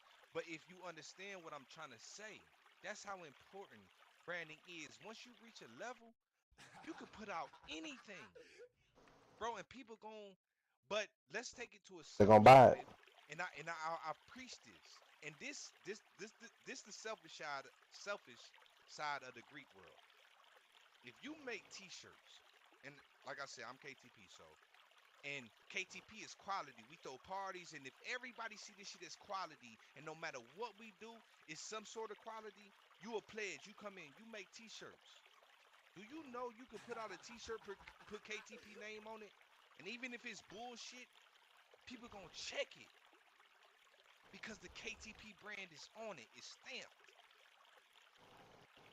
It's stamped. But but it circles back, Momo, to integrity. Like, that's my biggest shit. I don't even give a fuck about all that. It's about, bro, do you know the kind of pass you can grant me if you walk into a room and you got KTP over your name and you hold yourself with a certain kind of integrity, a certain kind of manner, that when they meet me, they gonna grant me a pass. Because they gonna be like, yo, we met such and such and he was dope. Oh, you just ignorant, but we ain't gonna hold that against you because we met such and such Hmm. and he was a cool ass person, so we gonna just let you slide. Branding ain't just about a business thing, or you know what I mean. It's this shit in the whole. It's this shit in the whole. This is why I try to carry myself with the utmost. It ain't even for me. I cannot preach that enough. It ain't even for me. It's for my brothers. It's for when you walk in the room. If a motherfucker know me, they know not to disrespect you. Cause of my integrity and the brand, I held this shit strong. They know not. That's my brand. That's my team. That's my side. This why I try to keep shit on the up and up. It ain't even for me, man. I can handle me. I can handle me. I promise you, I can handle me. This shit is for my brothers, and it's a brand. Brand don't mean just business. That shit is respect. Mm, okay. That shit allows my brothers to move around this grid with a certain kind of pass. If I meet somebody and they cool as shit and they dope, and let's say somebody in they org disrespect me, you know what? No, but Desire cool as shit. Like, and I know she not standing for this. So you know what? I'm not even gonna go there. I'm gonna holler at Desire because her brand, the way she held her brand, I'm not even gonna take it there. Okay. So that shit is very important. And it ain't just about business, it ain't just about repping your colors. Man, that shit is like, bro, that shit is at the roots. That shit is at the roots, bro. Okay. All right. Ain't nothing wrong with that. I ain't gonna lie, man. That new KTP outfit I seen look real nice. That's all I'm gonna say. I'm gonna leave it at that. I ain't gonna say Yeah, no Big Facts, we more. charging 1K for a t-shirt. Y'all come fuck with us. Oh Lord, get to get it. Nah, nah. All right. I'm gonna let y'all read this next question, but we're gonna take a small commercial break. Um, and Bella, if you would like to tell everybody about everything that's going on with cracking up and yourself, I'm gonna give you the opportunity to do that. But y'all go ahead and I'll read this for you guys. What's dating like in the Greek world? Do Greek members prefer to date other Greek members? Oh, If hell no. yes, You open why? up. Hell no. Next topic, Momo. Oh, shit. uh-uh. Oh, shit. No, sir. Boy, No, the we're gonna shit talk finna about it hit the right now. fan. It's all right. Oh, The shit finna, y'all thought it was all Don't do that. gumdrops man. and glitter and rainbows. Now we about to get into it right now. This So shit we're gonna gonna hit take the this Right. time fan. to pay the bills. So I'm gonna start off by saying, listen, I appreciate everybody being here. I want to thank you all. What I'm about to send out, I'm gonna send this out to everyone that is here right now. It is the Mo Late Night Survey. If you could be at the end of the show, take your time. You don't have to do it right now, but take your time and fill this out at the end of the show. I'm gonna let you know when we about to quit or finish up, and you can go ahead and fill out. It's gonna take about 2 minutes, okay? And then all you gotta do is just pass it right back to me, okay? So I'm gonna go ahead and pass this out to everyone that is here. Um, so I want to do that first, and thank everybody for being here. Number one. If you enjoying yourself, let me get some ones and twos out there in the local chat. I can't see everybody, but if you enjoying yourself and you're having a good time, let me get a ones and twos. Okay, I see some extended chat stuff going on, so it's working a little bit. All right, I see you. I see you. That's what I'm talking about. Um, Also, okay, so I got my cracking up logo on the right side on your left, and I have the Mole Nights on the left side on my right side or your left. I dare you to put one Linden in. You know what I'm saying? I'm not asking for much, but this goes to support my entire team, my production manager, my executive producers. You know what I'm saying? My product director, all of them. It supports everybody on my team. So if you could show us some love, so we can continue to do these things for you guys. Like I said before, I have put together a squad, my Cracking Up squad. And if you don't know what Cracking Up is, it is the Wildin' Out version. It's the SL's Wildin' Out version. Okay, that's what Cracking Up is. I couldn't call it Wildin' Out, so I decided to call it Cracking Up. All right. Um, it's a game show. It's about having fun, doing cool stuff, and just living on the grid, and telling jokes, cracking jokes on one another. We play games like Pick Up and Kill It on the platform instead of in the classroom. Um, I'm thinking about adding a new game because we kind of had it. I think I'm gonna call it this or that. I can't remember how it goes, but I got a couple of games. But what I'm trying to say is I challenge any sorority or fraternity who think they can take my comedy championship belt. That's right. I have a comedy championship belt. I will. Matter of fact, let me go ahead and res this out for y'all real quick. So let me type this in. So if anybody thinks that they want to have the first uh, Greek commission, wilding out. I mean, not wilding out. Excuse me. Cracking up championship belt. I'm getting tongue tied tonight, Hey, y'all. I ain't Don't gonna lie, hold it Momo. against me. We gotta make this happen for you because you've been pushing for this shit. I You ain't. have. I have. You've been pushing for I'm this not gonna wilding out stop. shit for the I'm longest. not gonna stop. I ain't I'm gonna not lie. gonna We stop. gotta make that happen for you, bro. So if anybody think that they want to, challenge me and my crew and try to take my belt, you're more than welcome. Just let me know.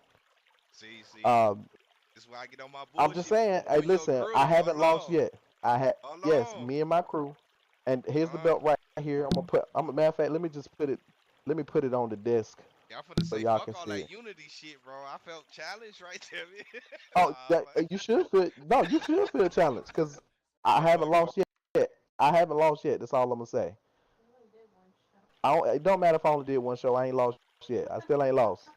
I got a record of 1-0. Big shout out to Emil for winning that game for us. But as you can see, you see the championship belt. You can wear it around your you can have it in your house.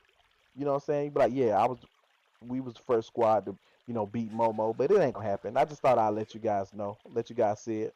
But there's the championship belt. If you want a chance to win it, just get your sorority your fraternity together, come up with a plan, and I'll see you at the show. That's all I can say. But Miss Bella, I'm gonna pass it over to you if you got anything that you want to say, or Emil, if you got anything that you want to mention. I'm gonna give you the time right now before we move on with the show. Can you hear me, Momo? I can't hear you. Okay, perfect. So hello everyone. Hope everyone's enjoying the show and having an awesome night. Couple things that I'll mention is, for one, that if you do role play or do any type of role play, whether it's GTA role play, whether it's Second Life role play, whatever the case may be, we have just opened a new Compton City Sim. The grand opening is going to be the 19th, which is next Sunday. So make sure you guys come out for that. It's going to be super fun. Also, they're having a trivia night at Lux LA. We're giving out $20,000 to see. We're testing people on how much they know about Second Life. So I will give you guys one of the questions. For example, it'll be, what is the original name of Second Life? If you guys know that, that's worth a lot of linden. So just make sure you guys come out and have some fun. It's a great way to earn some money. It's a large pool. But yeah. No, it's not. But I hope you guys go Google it now. All right, but that's it for me. All right, thank you. Emil, did you have anything that you would like to share?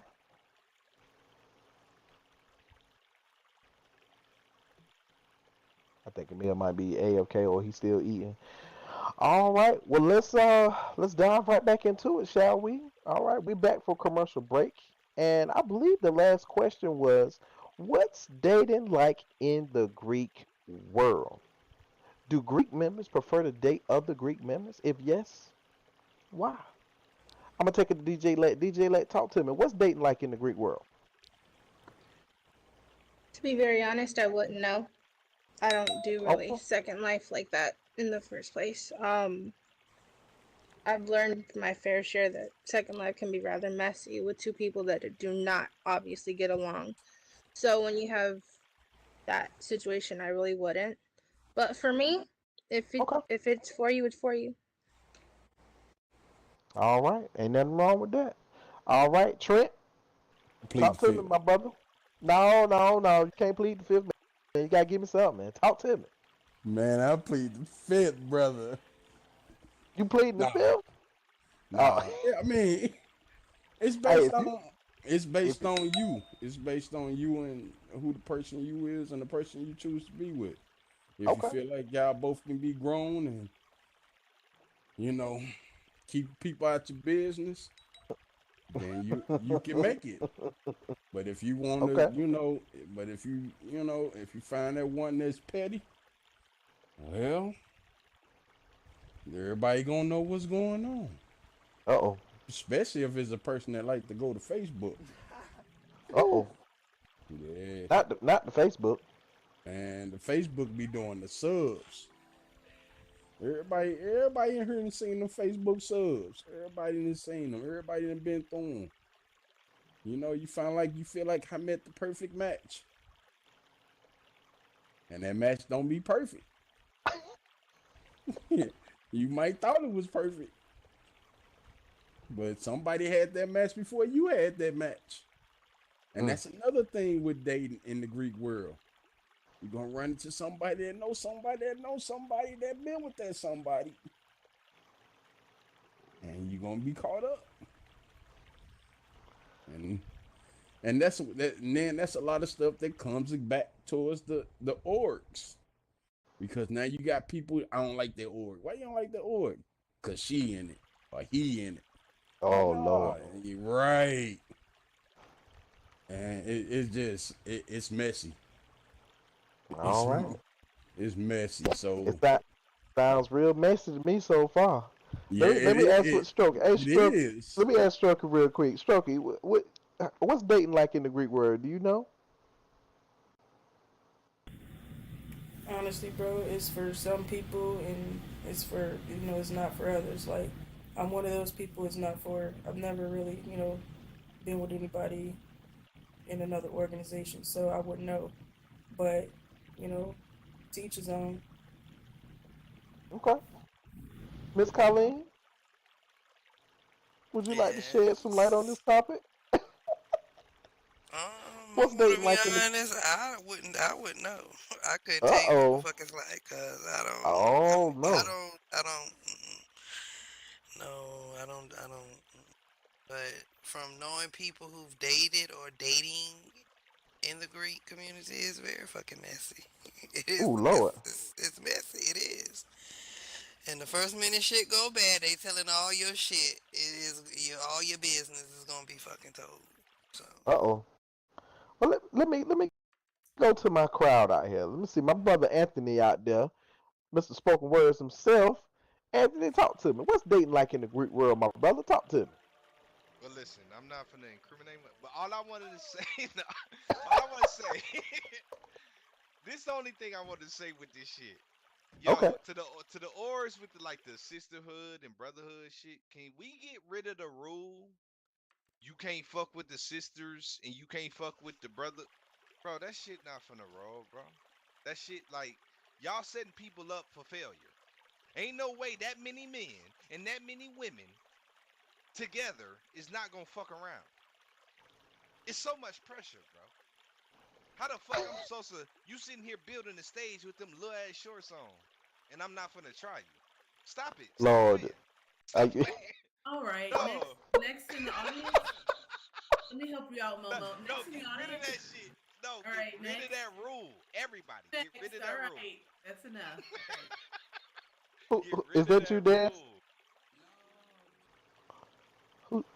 Daz, you out? Daz, talk to me. Yeah, Talk to me, nah, Daz. nah, nah, nah, nah, Anthony. I love you, but we're not about to get rid of that rule because, Ah, first of all, nah. If my and I know you already got sisters and I already building brothers, but I'm just saying hypothetically speaking, if ASO and KTP was to say, okay, we brother and sister organizations, you what ain't the my real hell sister. you doing? No, what the hell you doing looking at my goddamn shorts when I'm Man, supposed to be your stop it. damn sister? No, man, Uh, that's not real, man. it is real because let me tell you why it's real. Because we started ASO and guess what? Guess what happened?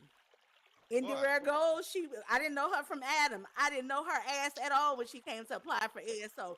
Guess what happened? Now she's my goddamn niece. You know what I'm saying? Oh, I okay, didn't know. I didn't not to. know. But this is what I'm saying though, not to disrespect nobody's religion, because I know how sensitive this world is. But this what God made us for, baby. You ain't my real sister. Nah, God made you to go look at Wait, the wait, 3 million wait. other. No. Wait, we going way back here. Wait. But come on, man. We need to deal This in is a reality. different Come on, topic. bro. This Come is a on. different goddamn topic. No, We it's talking not. about your ass looking at somebody booty that's supposed to be your sister in the Greek community. You not my real We not talking about you fucking your kids on that cell and all of that stuff and your sisters and your brothers and all of that. But what I'm saying is, I didn't know Diva T's in the beginning. You know what I'm saying? I didn't know her from Adam. Now she's my SL mom. I love her to death like she's a RL mom. You know what I'm saying? I didn't know Caramel. She's my, well, she says she's my almost niece, but she's my niece. You know what I'm saying? Tiffany is my niece. So we become family members even though we're in these organizations. And let's talk about this. My son is creating a sorority. I mean a fraternity. And then my dude is in that fraternity.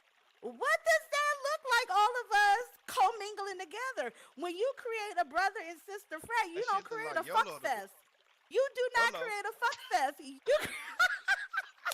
YOLO. you yeah, no, you can't be doing that. You can't be doing that. You can't be No, doing but that's that. not. But no, real shit. That's not real. Come on, man. That many men, that many women together. Come on, man. That's The like that. reason the rule stands is because, like other people have said, it causes a bunch of It drama. does. It do. It do. Because if For sure. if if you've dated three of the sisters, okay, it's going to be a problem. So See. date elsewhere and keep Well, it Okay, moving. you done women ripped are through the the whole problem then. goddamn Women are the problem. Yeah, organization. What am I okay. doing dating three of y'all sisters? Y'all fucked up somewhere. Yeah. Oh, You okay. shouldn't be looking at three sisters movies from Period. the gate. You should be in Three Yes. Sisters box. You can't do that. And then my thing is this: we just sat up here early and say people are so quick to jump ship as soon as one thing go wrong. So what you think gonna happen when they're not getting along and they don't went and took that relationship drama to Facebook on that Mm-hmm. other brother? Then they But gotta they get Exactly. do their that ass though. kicked the hell up They out of the do that sorority. though. You know what Well, I'm They at saying? least But from what yeah, no, you I'm right though. hearing, I'm not saying no, you right though, baby. You right. Yo, but what I'm saying is history has shown us you can't avoid it. You just can't. You right in what you saying, like with the yeah, and then it caused turmoil. But bro, that many women, that many men working together, and I Why even blame not? us The men. priest worked with the I'll even nuns. blame Why us men. not? but I'll even blame us men. We're so fickle. Man, ain't no way. Hell no. but When y'all be it's looking shit it's jiggling still to the now, point. titties moving now. Hell no. You ain't my sister. It's still to it's still to And the that's point. put in place so that leadership has documentation. So, for example, if y'all dating and things go left and it brings shame to the org, we have a reason to get rid of you. Right, yeah, no, for sure. That's what I'm saying though, Rita. Yep. The spirit of the rule is correct. But what I have a problem with is being naive to thinking having 15 men around 15 women. And what you Can I think say gonna happen? something?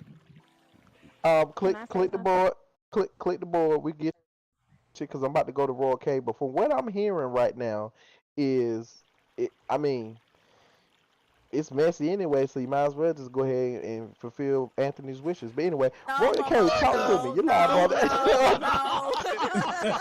Yo, Them pussies Hey, so mean. but it's I'm gonna just here happen to, anyway though. What are you I'm trying just to here to say? stir up drama. I'm just Yes, here to stir up drama. It's Y'all hey don't going just bro. it's gonna happen It's gonna anyway. happen.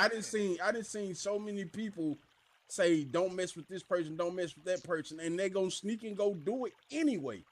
Man, bro. And then you They gotta gonna ask your ass if you stayed with this person for 2 damn weeks and it was a Facebook drama, was it worth it? Was it worth it losing, Yep, getting it somebody kicked was. out of her? It was not. See, it y'all was think with let. y'all that penis. All right, hold on, Y'all hold on, think hold with on. y'all Let SL mesh hold balls. That's on. what Wait a y'all minute. think Wait a with. minute. Wait a minute. I hear you. Hold on. Let me take it to Royal K. Royal K, talk to me real quick. How you feel about this situation? Just going off because like we done had a whole brother org situation and stuff, and I'm not gonna lie, people are gonna date regardless, but I feel as though if you date one of the brothers in that organization and then y'all break up and you date another one, I feel like you don't got no respect for yourself because Mm. why would you want to stick back in that puddle if you knew it Agreed. wasn't good for I you that agree first with time? that. So Yeah. at least respect yourself to say, okay, well, I'm not saying all birds feather flock together, but some of these dudes, and some of these females, they all be knowing what they be trying to do. So I just feel like respect your founders, especially if they're telling you like, hey, don't go do this. And if you are gonna do it, be respectful and mindful of how you're carrying yourself. Right. Because Yeah, for sure. the way I your agree with that. members Yeah. move in the Greek community, like I mean, we've all had you have some members where um people may be like, well, I know she a hoe because she smashed and so in this one organization, and I know she'll go do this there. And then everybody's like, so is that whole org like that? And it's not even the whole organization. It's just that one person. So one bad apple can Yeah. mess up your entire name for anybody that wants to join, because they all assume, oh, just because that one person did it, everybody's like that. So I feel as though with the rule for the brother and sister org, it's a respect thing. So if you Just can, don't mess with more than one. yeah, What you yeah, saying? yeah, be mindful because you never know. Like, This if you nigga. gonna do it, if that's your person that you pick, that's the person you pick. You pick another one, you gotta get out. You gotta bounce, shorty. You gotta do Right. that somewhere Yeah. else. You can't do that No, here. okay, So okay. Let's meet in the middle. Don't mess more with more than one. All right. right, and then it's just what is it? Don't shit where you eat it, bro. Like, why would you want that drama? Now you coming to me telling me you can't take a picture with them because you and so done did this. Now I'm gonna look at you Word. and be like, why are you Yeah. here? Get out. Like, don't do that. You causing drama for me. We can't work together as a unit how we're supposed to be. So Oh, but your don't sister cause wasn't issues. So your and sister. She wasn't, and All right, she but should all have right. known. So hold on, y'all, hold on, I cause we quit. I got it. quit. I quit. Hey, I'm not hold getting on. We started got a on the little ruckus, order, bruh. right? We got a little order. We gonna let the people talk, and then we gonna give you time to rebuttal. All right. Who's that up there? Is that Stunner? D Stunner? Talk to me. You live on the Yeah. air, first time caller. To piggyback off what Master said, it does get messy. If you're gonna take that leap and mess with someone in the Greek world and things go left, you have to have that accountability and be responsible and take accountability for that. Don't start dragging it through everything else that your org is doing because now it's starting to affect everybody else. Because you have that negative relationship with that person now, that doesn't mean the whole org has that negative relationship with them. And if you have siblings that start dating other people in the Greek world, that shit sits on you. So like we were talking about earlier, that affects your brand. You don't just rep you rep your whole org. When you step outside, people read your name, whether you have your tag on or not, that's your org. So if I'm sitting here and I'm messing around with this person and this org, and then I turn around, I mess with another person in another org, now everybody's looking at me like, damn, she getting around the whole grid. And another thing, that messing with one person in a Greek, you don't want to with two Greek brothers in a Greek, whether that's your brother or not. That shit always gets back to you. That's like dating the homie, dating the crew, and you don't want to be Okay. known for being that hoe. Okay. Well, the other day on my talk show, we talked about the word hoe and how I don't think it actually exists. You can be hoe-ish, but you can't really be a hoe. I describe a hoe as being a garden tool. But we gonna move right along. Yamoja, Yamoja, talk to me live on the air. Okay, I just want to say this in regards of what Anthony was saying about the rule for the brother and sister orgs. Um, I feel like with that, and it's just my opinion. I've never been in that situation before, but I think that it's a respect thing when it comes to that. As far as the men being tempted or whatever. I feel like our my sorority, we don't have a brother org. But if we were to have a brother org, we would definitely, interview them and just things like that. Because the same way you feel about your brothers in your fraternity, like how you were saying earlier, like you think about them before you think about yourself. So that same level of respect that you have for them should be the same level of respect that you have towards your sister org. So Mm-hmm. whether Right. you get Right. tempted, whether they got on little shorts or anything like that when y'all are working on a set, like the one of the ladies spoke earlier, like that's your sister is so many more other women. So I don't feel like the rule they should do away with it or meet in the middle or anything like that because if I had a brother, I would want to have a good bond with him, not feel like he's looking at me sexually or making me uncomfortable or things like that. So, when it comes to sister and brother org, like nah, don't lift the rule. Like it's just a respect thing. Okay. That's just my All opinion. right. All right. Thank you for sharing. You know, hey, it is what it is. You know what I'm saying? Mama, talk to me. You live on the air. Um, I think it confuses the community when you allow fraternization between your sisterhoods and your brotherhoods. That's how a lot of inner drama starts within the Greek community, allowing that fraternization between the two entities, because when you pick a brotherhood to represent you, or you pick a sisterhood to represent you, you are supposed to take the I out and substitute with the W to become we as a whole, and are you gonna look at your real life sister in that sense? No, you're not. And I think you should share the same type of respect for your frat sister, or for your frat brother, and that way you can carry on. Like Ant said, in a lot of ways, said held a lot of value. We're underneath the same flag, and that's what causes a lot of people to have a bad taste with the Greek community, are things, you know, that happen within the organization when you begin to fraternize with one another. So Okay. that's just how I look at things. All right. Thank you for sharing. All right. Ant, look like your request was denied, my brother. I'm sorry. I'm sorry for you, man. I'll be praying for you, man. Maybe we can take it to a judge or something like that, man. But we'll figure it out for you, my brother. Uh, the next subject. It's no secret all the fights that go down in the Greek world. Why is that a place that's supposed to be about sisterhood and brotherhood and supporting each other seem to revolve around so much drama? Let me read that one more time. It's no secret about all the fights that happen down in the Greek world. But why is it the place that is supposed to be about sisterhood, brotherhood, camaraderie, support seems to have so much drama? Miss Colleen, talk to me. Ooh, y'all clicked that boy fast right there. Ooh, Lord. Mm-mm. Let me see. They ready to talk right now. The audience is ready.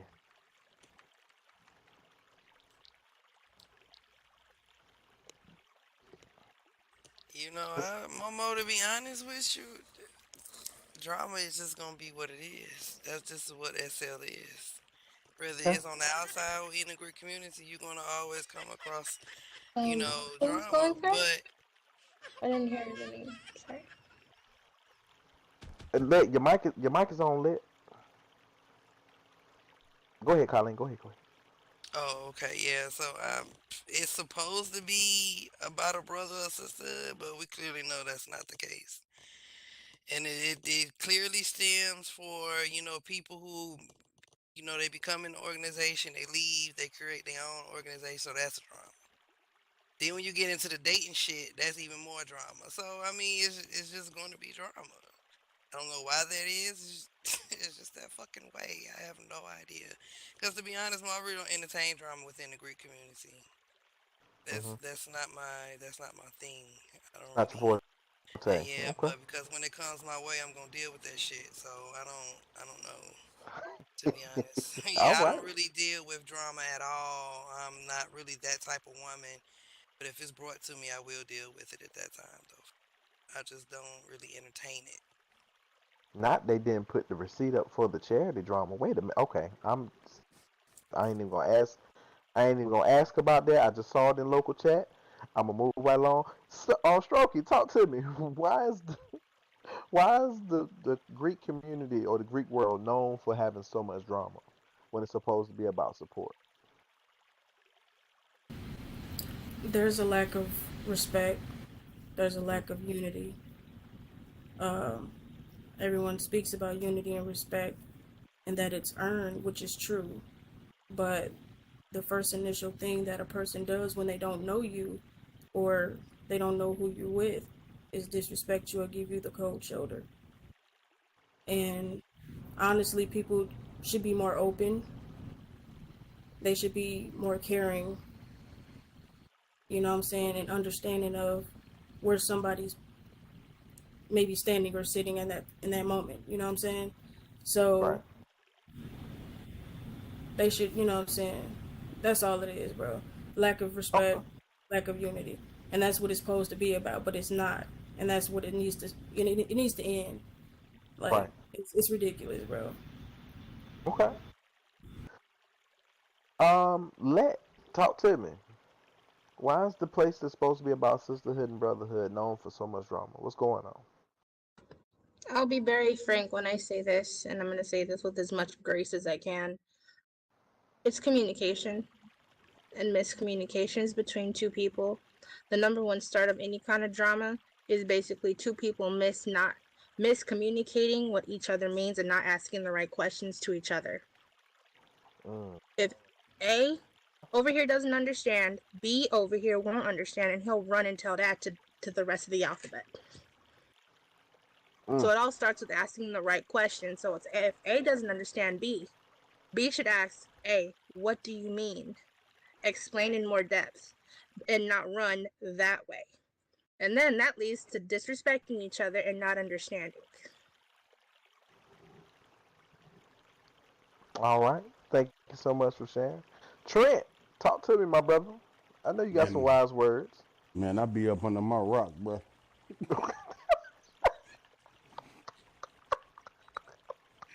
Hey, I don't do drama. I don't. I'm too grown Okay. for that. I don't. All right. By the time I find out, I be on Facebook somewhere. Like, dang, I miss all the good stuff. Oh Lord. Hey, I be under my rock. I can't do with the drama, the back and forth. I mean, what are we, kids? Yeah. I mean, that's how I feel. What we in high school? Yeah. We junior high? All day long. It's competition when it's not supposed to be about competition, but it's supposed to be about family, building bonds, building relationships. I'm in the biker community, real life. Mm-hmm. So the stuff I see on here, you just be like, man, it's no support. But when it's support, it's somebody trying to make a name for themselves and do it too much. Mm-hmm. They doing too much. Stop doing too much. Do less. Oof. Everybody will see who you are for who you are when you represent who you are. But you gotta represent yourself first. If you represent yourself first, like Ant was saying, if you can represent yourself first, you represent for your whole org. But if you come out here with the drama, man, I go back under my rock and chill. Where it's peaceful at. Like Patrick. Man, you know, kicking down there with the Ninja Turtles. Oh, hello. Oblivion. Hey, right. Yeah, brotherhood. Yes. I ain't with the drama though. Everybody else can have it. All right. All right. Let's take it to the audience. My beautiful wife. Talk to me. You're live on the air. This gonna be just a little winded because I mean it's a loaded question, but my thing is like when I first started in my sorrow, I was a loose cannon. I'm not even gonna lie to you. I was drama at its finest. I was the one that needed to get calmed down, and when I joined my sorrow, those sisters literally calmed my ass down. So it honestly, I mean, I feel like the sisterhood that I had was what I needed to really grow the fuck up. You know, like honestly, I was out here just wilding. I didn't care whose feelings I hurt it. I didn't care none of that stuff. And I did bring it into my sorrow at first. And they was like, look, you gonna be here, you need to sit the fuck down. So it was like, um, and it was within other sisterhoods as well, within other sorrows that, I was causing that chaos. Like, we bumped heads with a couple. Couple sitting here right now, and they know. But we bumped heads with a couple, and yeah, I was a loose cannon, and I feel like the reasoning, and Trent took the words right out of my mouth. My husband was laughing at me because I was pointing at the screen. it was competition. I feel like once people realized that we did not need to compete, it started to calm down. You still have some here and there that are just like bad eggs that come within those sororities that bring that drama. And I don't feel like it's within sisterhood to sisterhood anymore. I feel like there are people that join these sorors, like I said from the earlier question, for the wrong reasons. And when you get those bad eggs that come in for the wrong reasons, that's when you have people that are basically breaking your build down. And it does make you look bad. Like for instance, going out here dealing with all these dudes like in the sisterhood, going out here causing chaos with these other sororities like, hey, we'll beat your ass. Da da da da da. You can't come with us. And then you go back and then they're like, that ain't even what we asked you to do. Like you're doing too much. You know what I'm saying? So it's just like the little bad eggs sometimes are what make these brotherhoods and sisterhoods look crazy. And then it goes outside, like this question is about, basically, when people are trying to recruit. And then they're like, I heard y'all's about all that type of mess. Like, I ain't got time for all of that. And it's because of those bad eggs. And like I said, when I first started, I can say I was one of those bad eggs. So the fact that I grew up and I simmered down, I can look at it from both sides because it's like I saw people coming in that I used to be. And, I was one of those people that wanted to bring people into my sorrow because I felt like, we could change them and we could build them and we can show them what strong grown ass women can do. And sometimes they hit their head on the wall and they ain't learn shit. It's just kind of the thing that you risk when you're trying to recruit people, and it's that roll of the dice that you take when you got to do your pledging, you got to do your Greek weeks, you got to do the recruiting. You know what I'm saying? It's not all about the quantity, it's about the quality. But at the same time, when you're getting to know people, sometimes you just kind of hit that wall, and some stuff like this happens. All right. Thank you, sweetheart, for sharing. Desana, talk to me. You live on the air. I definitely want to piggyback on what she said about bad eggs. There are those people that are just bad eggs and they sit there and they have those arguments, and sometimes it's really just petty drama. And a lot of the Greek drama tends to just be personal between one, like two people, and then sometimes two turn to three and to four, and then all of a sudden it's two orgs against each other. When at the end of the day, it only started between the two of you. And the more people you involve and the more people that you tell that this person upset you or did whatever they did to you, it starts to get muddy. He says, she say. Now everybody's in an argument. Now it becomes more than just these two Greeks drama. For some reason, there's a third Greek involved. And then there's the people that's on the sideline just looking at you guys, laughing. Like she says, that affects your recruiting. That affects how people look at you and look at your org, because I see this person in an argument every other week, or every other, like, once in a while I'm seeing them and they're arguing about something that seems so childish. And then other people are worrying about what other orgs are doing, and somehow that gets back to them, and it starts something else. When people stop focusing on themselves and they just choose to spread drama within those Greek orgs, it gives us Greeks a bad name, which makes people be like, yeah, I don't want to join a Greek. I'd rather not. There's always something wrong. It's always an issue. And then when we try to stick up for ourselves, then it's like, oh, I wouldn't pay them no mind because, people just like to talk about Greeks to talk about Greeks. No, these are real issues. We really have these petty arguments about things that are so trivial that it could have been solved simply between those two people that it started with. But for some reason, some people don't want to be grown enough and be able to grow and be like, hey, I was wrong. I shouldn't have did that. But let's get past this and let's smooth it over. Okay. All right. Well, thank you much for sharing.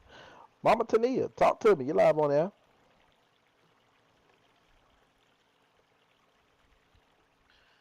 Yeah, I'm kind of like Trent. I despise drama. I don't even understand the definition of drama because I don't tolerate it in my life. Um, That shit like the devil. It don't just, it don't exist in my world. I believe in the Most High, and I pray for people like that. You know what I mean? Um, Now, granted, my big sister name is Big Sister Mouthpiece. It's really about communication and being able to hold yourself accountable to whatever the initial issue is, because it's always a small issue that people turn into a bigger issue. You know what I mean? And if you can sit down as adults and talk out whatever the issue is, because before it becomes a problem, it's only an issue. And I can't speak for everybody else. I can only speak for self. I despise problems, you know. So I rather tackle it in the beginning than rather sit by and let it manifest into something that's uncontrollable. That's how you create all the rivalries, the as the young lady just said, the competition is not about competition. It's not about the rivalry, or the pettiness. If you can get people to be adults, which, may be kind of hard for some, you wouldn't have to deal with all this unnecessary bullshit. You know what I mean? Right. And it's more so, put your big girl drawers on or put your big boy drawers on, sit down, shut the fuck up, and, let's handle this as men or let's handle this as women and get into the root of things of why we joined this org in the first place. Because it definitely puts a bad taste in a lot of people's mouths and prevent them in experiencing something great or something positive. Right. Because we never know what one person may be going through. You know what I mean? It's been Right. several times that people within my organization had came to me, confided in me, cried to me, vented to me. Um, Good night, sweetie. Um, and those are conversations that I'll take to my oral grave. You know what I mean? Because that's the first thing that most people do when they get mad with someone. Try to put their business out there. You Mm-hmm. know what I mean? And I think that's such bullshit, because one of the very first foundations that any frat or any soror, regardless of what their mission statement is trust. Can I trust you to be able Right. to be my advocate, to be my brother, to be my sister? You know what I mean? Can you uplift me in my time of need? Those are strong values that the organization needs to push forward through. And if we're able to do that, we will have a lot less of all this mediocrity that unfortunately the Greek life has to deal with and will continue to deal with when you allow, and it's only a small bunch, those small little eggs, as they keep emphasizing, constantly come within the organization and roll up. Okay. All right. Thank you so much for sharing. Sunshine. Sunshine. Talk to me. You live on air. Yes, so I wanted to piggyback off of what Onyx said, and yes, sis, you did say that very eloquently and with humility. And to touch on what your mother said, it is all about communication. That's the basis of it. And so many times when there's a disagreement between two people, and I always tell people this because I do a lot of mediation, that 95% of the time it's due to some sort of miscommunication. And if we would use this basic rule, and I use this as a rule of thumb across all aspects of my life, is to treat other people how you want to be treated. And if you exercise a little bit of compassion and give people the benefit of the doubt and give them the same courtesy that you would like and try to seek understanding, that would eliminate and alleviate so many issues. The end. Okay. All right. Thank you so much for sharing. I'm seeing some amens out there. Dez, talk to me. You live on it now. Okay, it might be a little lengthy because I have two things to say. Just hitting on what Red Sea was Try saying. to keep it a little short, just a little short. Yeah, I'm gonna try. Okay. So, just hitting on what a couple of you guys were saying that the communication issues. Most people know me and my twin Colleen. We do have pretty quick tempers, but I think we've kind of evolved over the years. We've been doing this, Momo and you guys, since 2009, so we've been here a really long time, and a lot of people have seen the evolution of us over the years. Not to say we're perfect because sometimes it comes back out, but I think the importance of that is not just putting yes men around you as well, because Mm-hmm. my sisters know they can come. They're not afraid to come to me because I'm the founder and sit me to the side and be like, look, Desi, no, we're not doing that. You know what I'm saying? Calm down. They know, and they know me well enough, and they know Colleen well enough to know when something is about to hit the jugular vein for us. They know when we're about to snap, crackle, and pop, so they can pull us to the side before it happens. But I do notice within myself, even if I do kind of snap off at somebody, you know what I'm saying? And it could be a justifiable snap off because I don't really start with people, Sometimes, most of the time, the stuff come to me. But I will go back and reach out to the person and talk to them, and apologize for snapping, but been like, yes, but the situation that happened is this, and this. You know what I'm saying? So you got to be able to go back and make the situation right, even if you do something that's is out of line. You know what I'm saying? Because Mm-hmm. even if somebody does something out of line to you, doesn't give you the right to go back and do something as out of line or more out of line to them. You know what I'm saying? It doesn't give you Mm-hmm. the right to do that. And Right. sometimes we all are guilty of doing that, but we got to go back and make it right if we do. And the other thing I want to touch on is being a part of the Greek community for so long and being, on the board of Greek World Government and working closely with Greek Commission and things like that.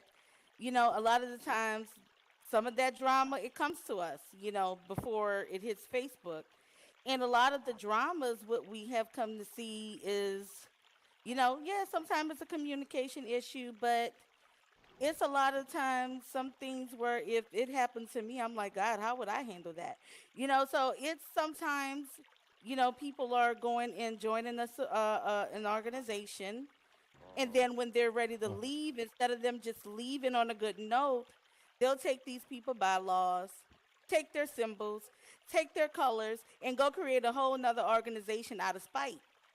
And Mm. that will create a drama. And that's something that you're even asking for when you do backhanded shit like that, I mean, Right. I've had sisters to leave ASO, but it wasn't on no spiteful stuff.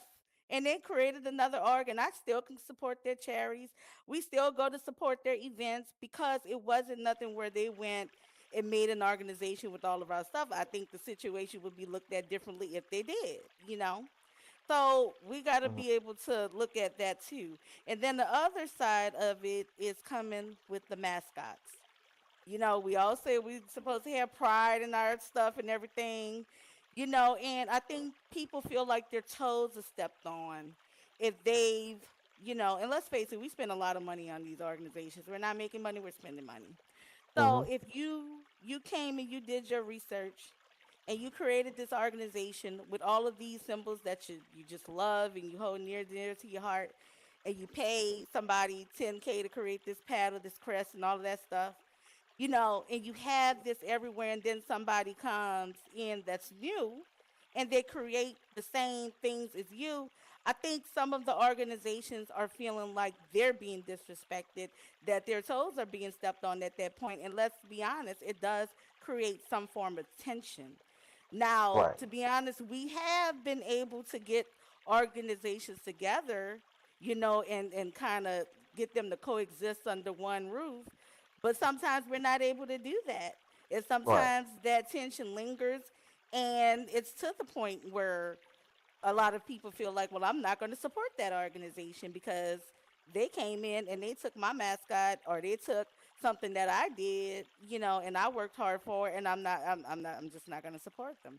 And they Right. also have the expectations that communities like the Greek Commission and GWG, they think that, oh, well, you guys shouldn't be supporting them either, and you guys shouldn't allow them to be on this community because they stole my so and so mascot, or they took this from my organization, so I don't want them over here either. And if they're over here, then we're going to leave.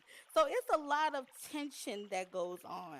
So we struggle to deal with that all the time. So we're gonna be calling the town hall meeting, y'all. We just saying because we need to get some of this stuff together. All You right. bang in the color animal fighting. That ain't no gorilla. That's a chimpanzee. Okay. Anyway, let me just move right along. Melanie, talk to me, Melanie V.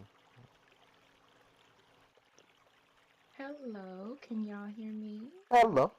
I can. Welcome to the Hi. show. First time caller. Thank you. Yes, I am Cesar Soro Adisa of Delta Psi Phi Sorority. Woo woo. I just wanted to go ahead and add my little 2 cents real fast. I won't be too long. But when it comes to drama and disrespect within the Greek community, I feel it's a strong combination of respect and communication.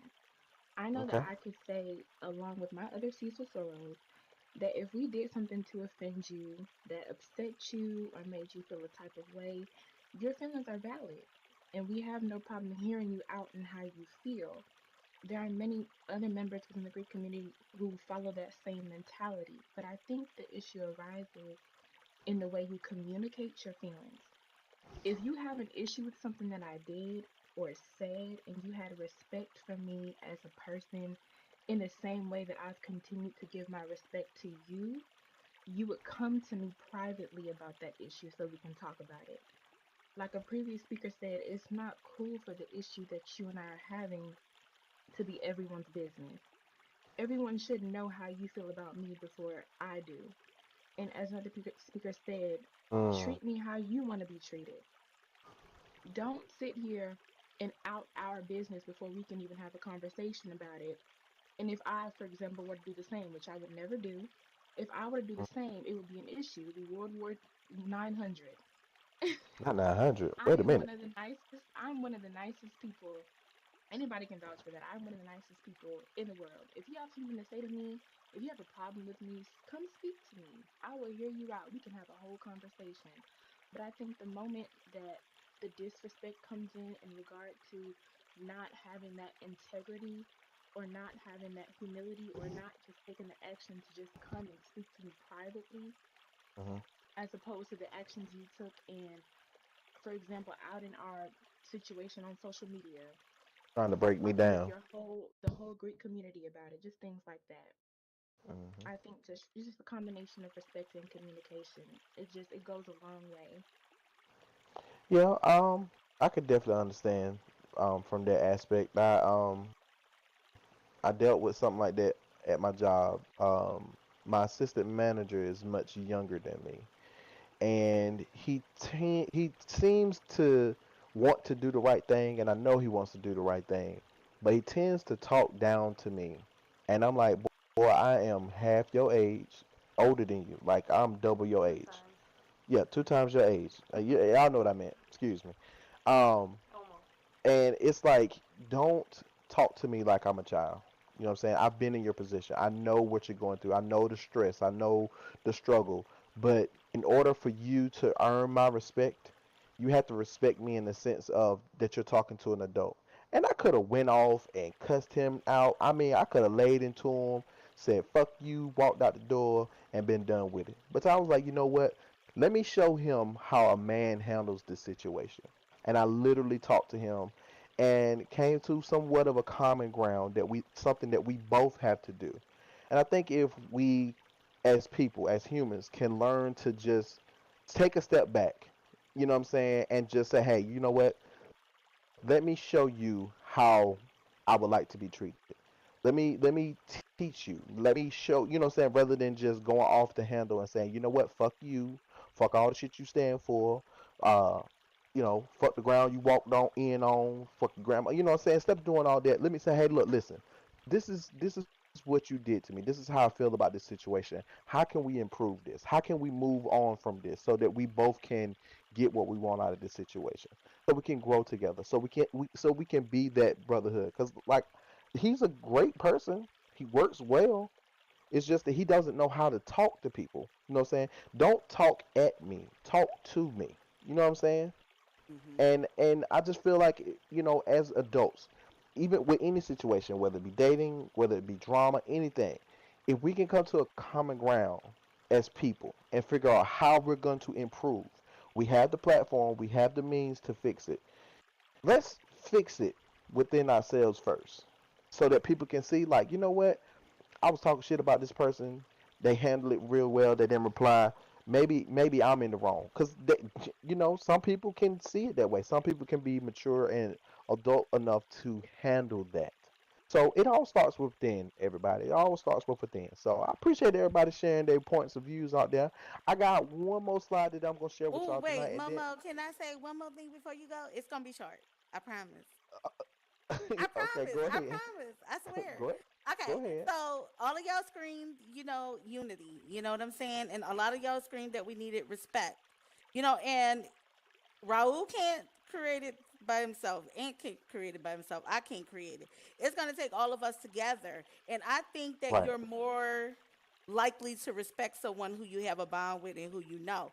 So when the Commission has called bonding activities with all of you guys, if respect is what we want, if unity is what we really want, why do we not show up to those type of events? Why is it like crickets? And we can't get y'all to show up to those kind of stuff. But if we throw a party with DJ Super Ugly or one of the popular DJs, it's 100, 200, 300 people on the three stands. You know what I'm saying? So it has to start somewhere. So we call this town hall meeting and we start asking for bonding events. We want to see you guys come there, because if that's what you really want to work towards, then you got to be about it and not just talk about it. All right.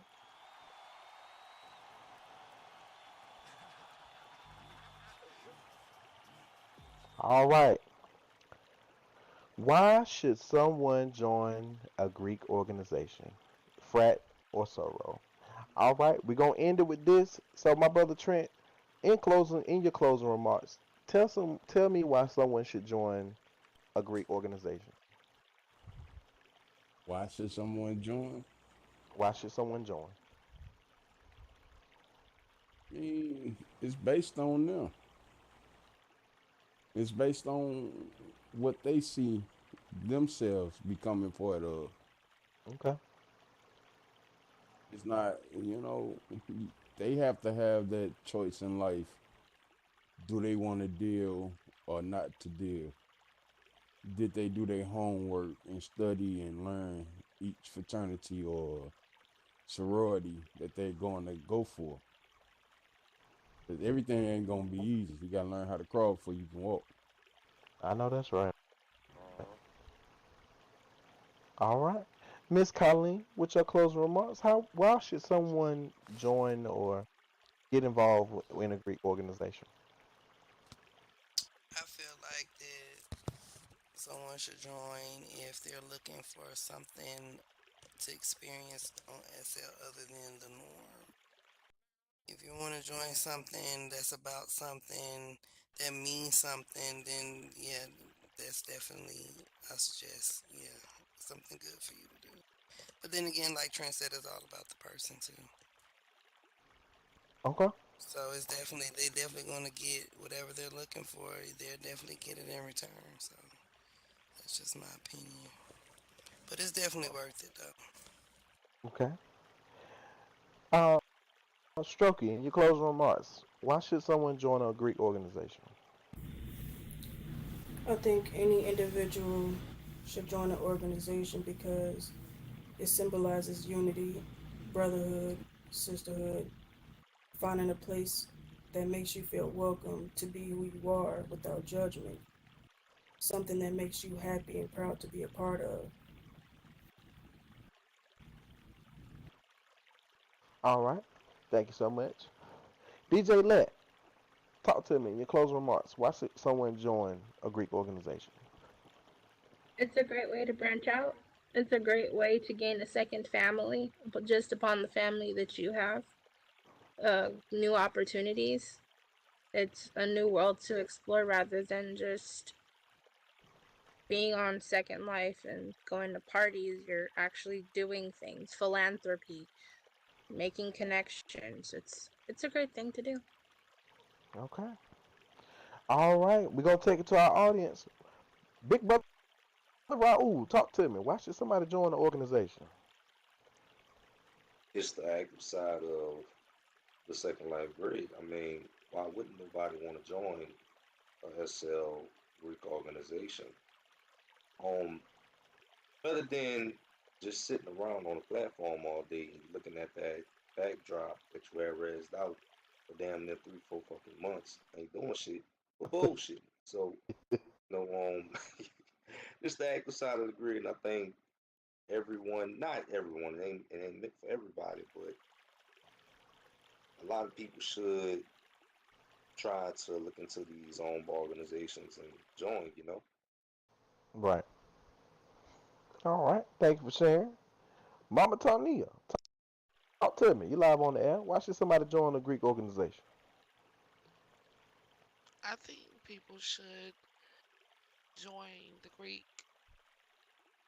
organization because it's being able to explore something beyond you, being able to experience other personalities, other communities, um, and a great way to network. Who wouldn't want to be a part of something great? Not just for shits and giggles or for popularity points, but um, something that you could actually get something out of as much as you put into. So I think that's why people should join. All right. Bella Bells, talk to me. You live on the air. Alrighty, you can hear me, right? I can hear you. Perfect. Okay. So, just really short and sweet to sum it up. I think someone should join a Greek organization, fraternity, or sorority, mostly because of everything that I've personally gained from it. Going into, I'm a member of Mu Alpha Chi, and going into it as a pledge, I had no idea what to expect. It was just something I saw on social media. I said, oh, hey, let's see what it's about. Let's try to do it. And I can honestly say all the talents, all the skills, a lot of people commend me for all the things that I'm able to do. And I think it actually, being part of the sorority kind of brought them out of me. It challenged me to want to do things. All the projects that I work on, the teams that I work for, the people that I work for, whether it's creators, sim owners, whatever job that I go to, I really think that having the backing of the sorority really brought those skills out of me. And then the support that I get from my sorority, I can't speak for all sororities and fraternities, but personally my sisters are so supportive. Anything I'm doing, they're there. Any projects I'm working on, the vice president will literally message me, say, hey, send me the flyer, I'm going to advertise it for you. They really just have my back. And I think that is so important when looking for a fraternity or a sorority, just researching those and, talking to people that are already in those communities to really find out what it's already like, not instead of just signing up for one, really, like everyone says, do your research and really find out what it's like before you join any sorority, because every sorority, every fraternity is not for everyone, but everyone does have a niche. So just figuring out what that is and then sticking to it, because it's really rewarding in the end. It was for me, and I know it'll be for other people too. Okay. Thank you so much for sharing, Bella Bells. Love you, sis. All right. Cash, talk to me. You're live on the air, first time caller. Why should someone join a Greek organization? Myself personally, I am not in the Greek organization. I will Mm-hmm. be pledging soon, Woo but woo. for me, it was about the fellowship. Okay. It's about being around like-minded women like myself. Correct. I'm more into the business side of SL Okay. that are not so much the partying. And the sorority that I will be pledging for or to, the women in there are the same. I have a huge family, but my family knows I do spend a lot of time with them, but I tend to spend a lot more time alone. And that's just me. It's not for any special reason, but it's just me. And I look forward to the fellowship, and the networking and stuff. I think that's a big part of it. And being part of an organization that gives back. So for me, that's what it's about. That's what I look forward to doing. All right. Thank you so much for sharing. Desana, last one from the audience. Talk to me. Why should someone join a Greek organization? I know definitely for me, it was more so of like, if I'm gonna be on SL, I want something to do. I want to be a part of something, and I just felt like, well, why not just take a crack at Greek, see what is out there, see what organizations is out there, because like Ro had said earlier, you're sitting on this plat and you're looking at this backdrop, and you're literally doing nothing. So why not just come out here, make friends? Because you sitting on SL and you sitting on flat and you ain't got no friends. It defeats the purpose of you even being on here. Because now you're on here and you sitting here trying to make your Abby look all great and everything, and you by yourself, lonely, Right, just to stand around and and do nothing. nothing at all, just breathing. For all that, Breathing. you can be offline. So Right, when that I part. joined my sorority, I was like, this is a group of girls that are fun. They don't be in drama, and that's something I look for because I'm real drama free. I rather stay out of it. And when you're looking for like that safe haven and that community of people that's always gonna have your back, like I forgot who said it earlier, but that support of you're doing something and I know these girls are gonna have my back and they're gonna support me. And if I needed something or if I needed help with something, I know they're there for me. And that's great to have, especially for people that don't have that in real life. A lot of my sisters now, I talk to them daily in real life because now they're a part of my real life family. Right. All right. Well, thank you so much for sharing. My name is Momo Sparta. This is Mo Late Nights. We've had a wonderful, wonderful time here with you guys. Becoming Greek was the topic tonight. The one thing that I heard amongst tonight more than anything is unity, unity, unity. We are a community, okay? We all log in the same way. We type our passwords in on our keyboard, we hit the enter button, or we click log in. And we have to remember that, yes, this is a virtual space. This is a social experiment gone awry, but there are people behind it. So let's mind our manners and be kind to one another. Again, I'm declaring myself Big Brother Love is Love for the month. It is Pride Month. So, like I said, happy Pride Month to everybody out there. Let's continue to take this platform and take it to new heights. I mean, people are cashing out, making money, people are donating to charities.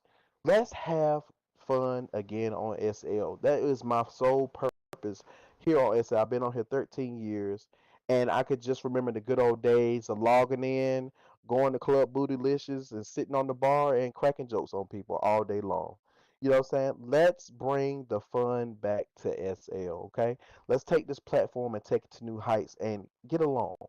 So, like I said, one of the ways that we can do that and have fun and bring in all that camaraderie and sisterhood and brotherhood that we've been preaching all day, I challenge you again. Put your team together and try to take my comedy championship belt. You know what I'm saying? I'm just throwing it out there. It's just a little challenge. You know what I'm saying?